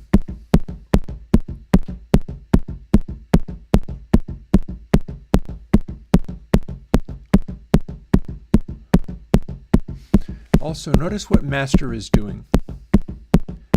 While I'm doing this, master is flashing green flashes on the outside edge. That's the loudest part. So rather than having heavy lows, which will be shown as purple or red, we've got this click, and that click is a matter of the gates kicking in and making a really loud, aggressive noise, although it seems to have settled itself down a little bit now. So I don't want the loudest thing in the kick to be a high-frequency spike. However, there's something I can do about that. Several things, really. Easiest one is straight up low pass. Don't let it happen at all anymore. That'll fix it. The other thing is discontinuity. I have top dB here.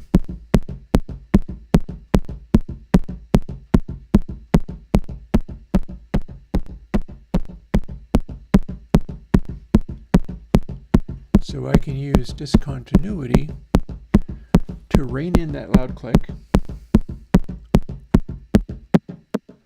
Look, high passes.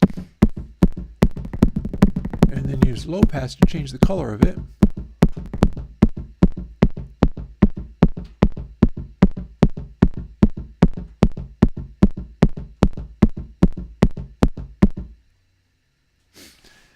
So if we're doing it like that, rather than being this high frequency crackle on the end,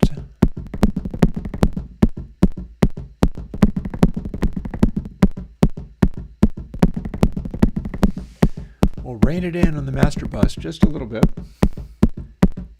and then we're going to change that color from green to blue.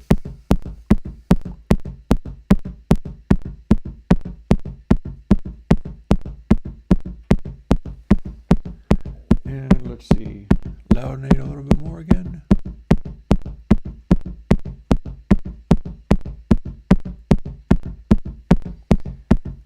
And then lastly, let's either play with stone or bass to bring in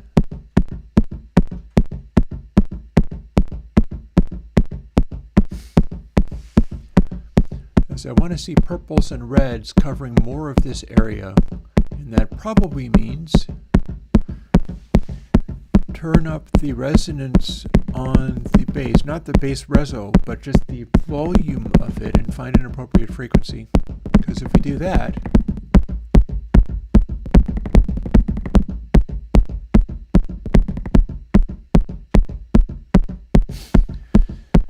see how all the way out here we're getting red flashes, and that means bass, and that means we have loud, heavy resonant thumps going on in here. So we can adjust some of these things very slightly.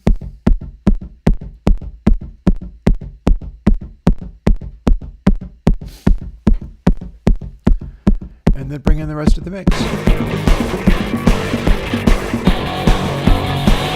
Inviting, delighting, confiding, inciting, deriding, dividing, inciting. Has it come to this?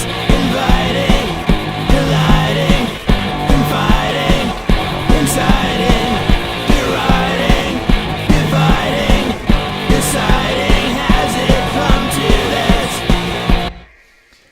So now what we've got there, that's a very powerful kick compared to what it was. It's doing all the right things. I dialed it in using the master bus, and I managed to make it so that it was taking up so much space that it's now more powerful than anything else in the track, and that's what balancing using the faders is for.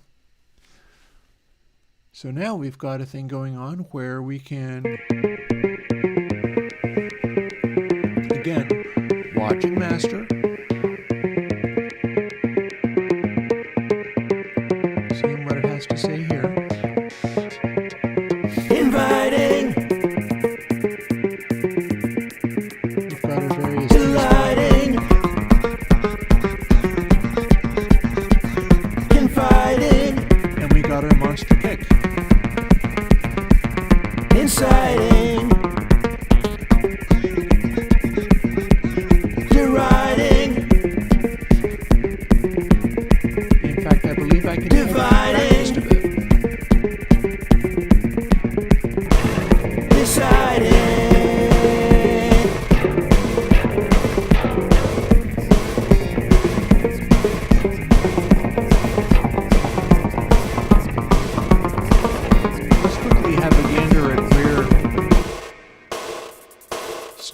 that sit.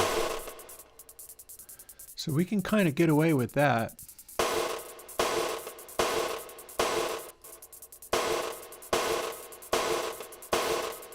Those are all very loud, bright sounds. So one of the things that I noticed there is we've got the hat, we've got the snare. They're making loud sounds, but they're not all the way out to here, because if they were louder, it would be real overwhelming.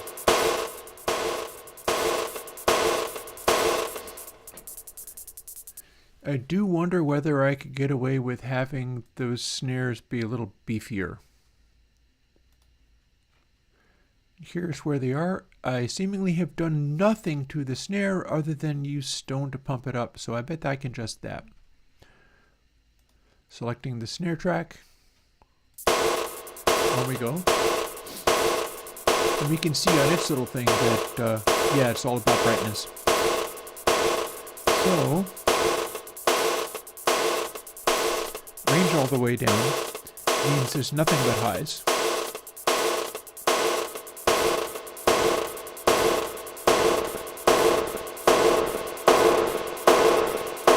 Range much higher.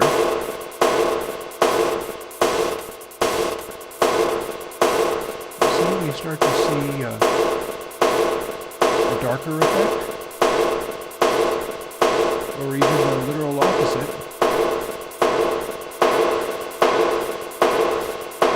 Although funnily enough, there's not that much low frequency stuff going on there. Also, the way we're doing it, we have just messed with the threshold, so it's not crackling quite the same as it was. And that's fixable.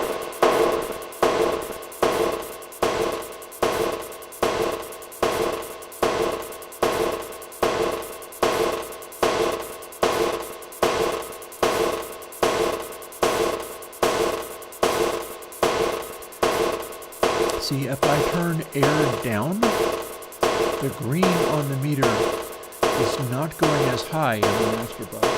If I turn air way up, the attack is all green, all super bright. And there are no other colors in it. So what I'm probably going to do is dial it in so that I get that cyan color going on.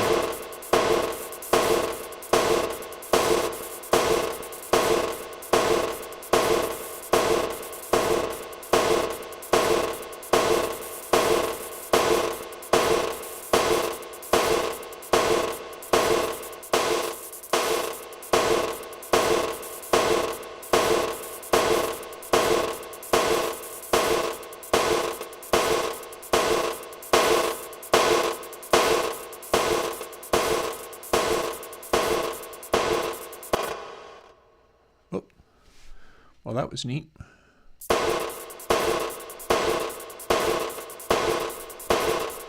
So here's where we start to add, we could play with top BB perhaps. If we do,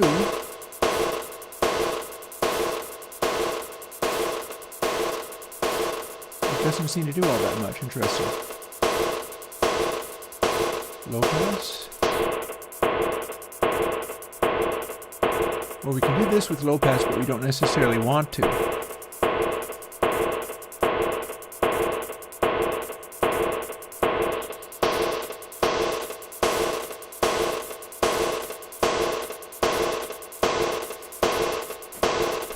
then lastly, all of this stuff is relying very heavily on our gating to make it do this funny crackle.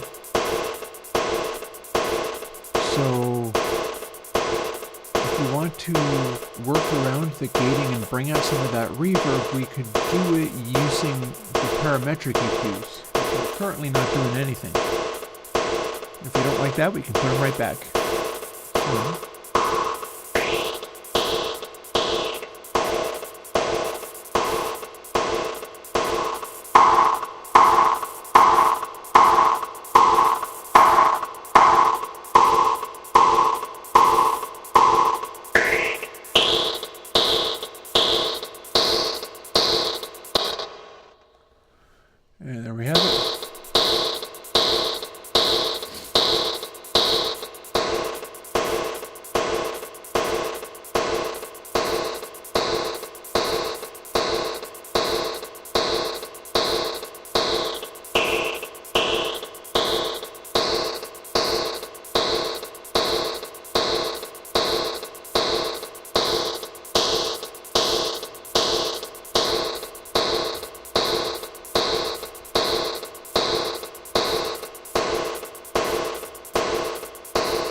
has a real metallic edge on it, more than it had, without substantially changing the sound of it.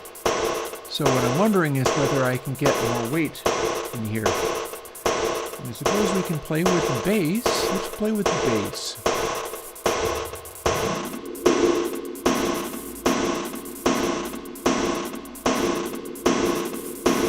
So here's where we start to really hear the sustain when it's not gating.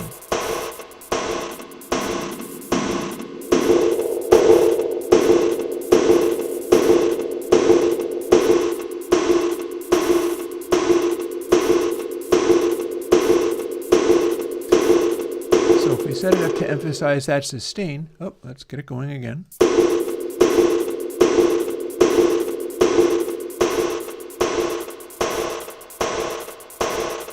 And then bring in just enough of it that there's a little roundness around that. It will also affect the attack.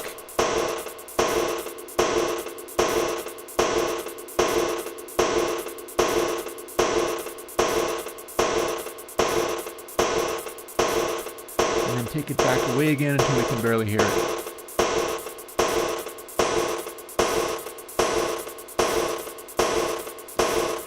And then watching the master, dial it in until I have not that green effect, but a cyan color, which is like maximum intensity and hotness.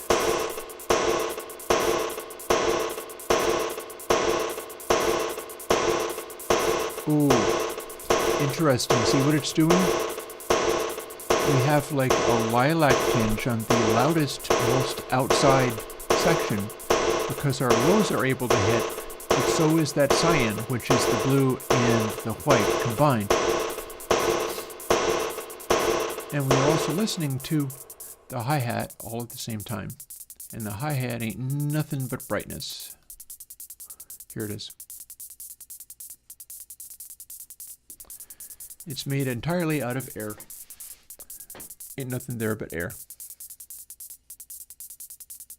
Oh, but we've just changed air on the snare by mistake because I didn't have hi-hat selected, so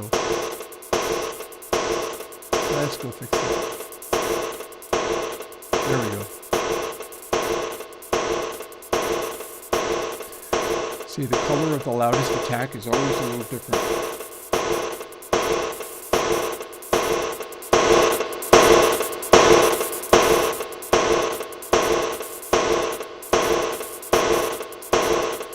Making it be the loudest thing.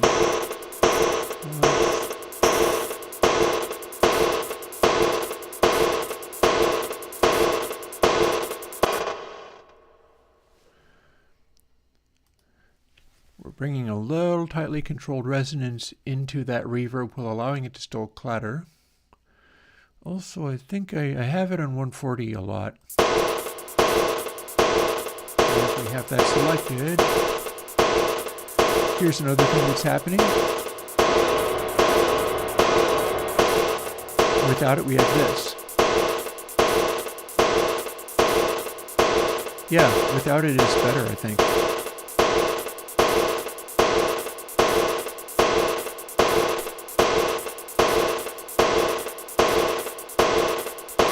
And as long as we're fooling with snare,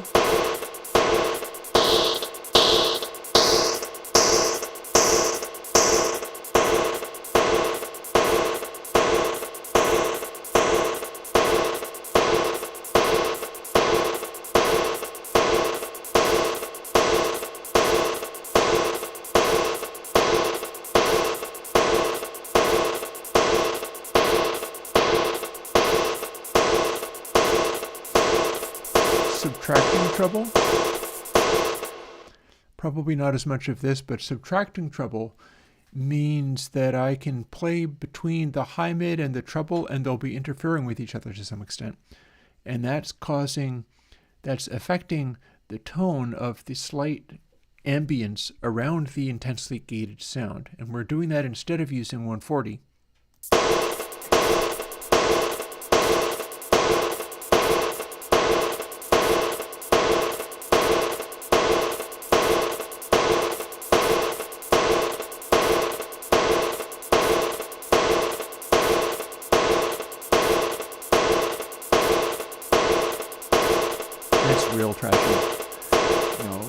hi-hat.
And with that, I will bid you good day.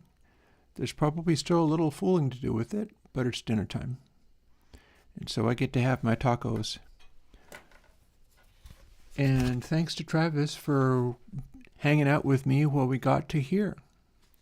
Because this is a big deal as far as I'm concerned. It is a easier way of fooling with tuning individual notes and phrases without going into the pitch correction algorithms. And it's going to be great. It's going to be great. So on that note, I'm going to save and quit out of Reaper. And yeah, we'll see you folks Thursday, most likely. I think I'll do another stream, perhaps a different song. I might have this one finished by then. There's a number of choices that we could do as far as other songs, but I'm going to continue going until we get through all of these. Talk to you later. Bye-bye.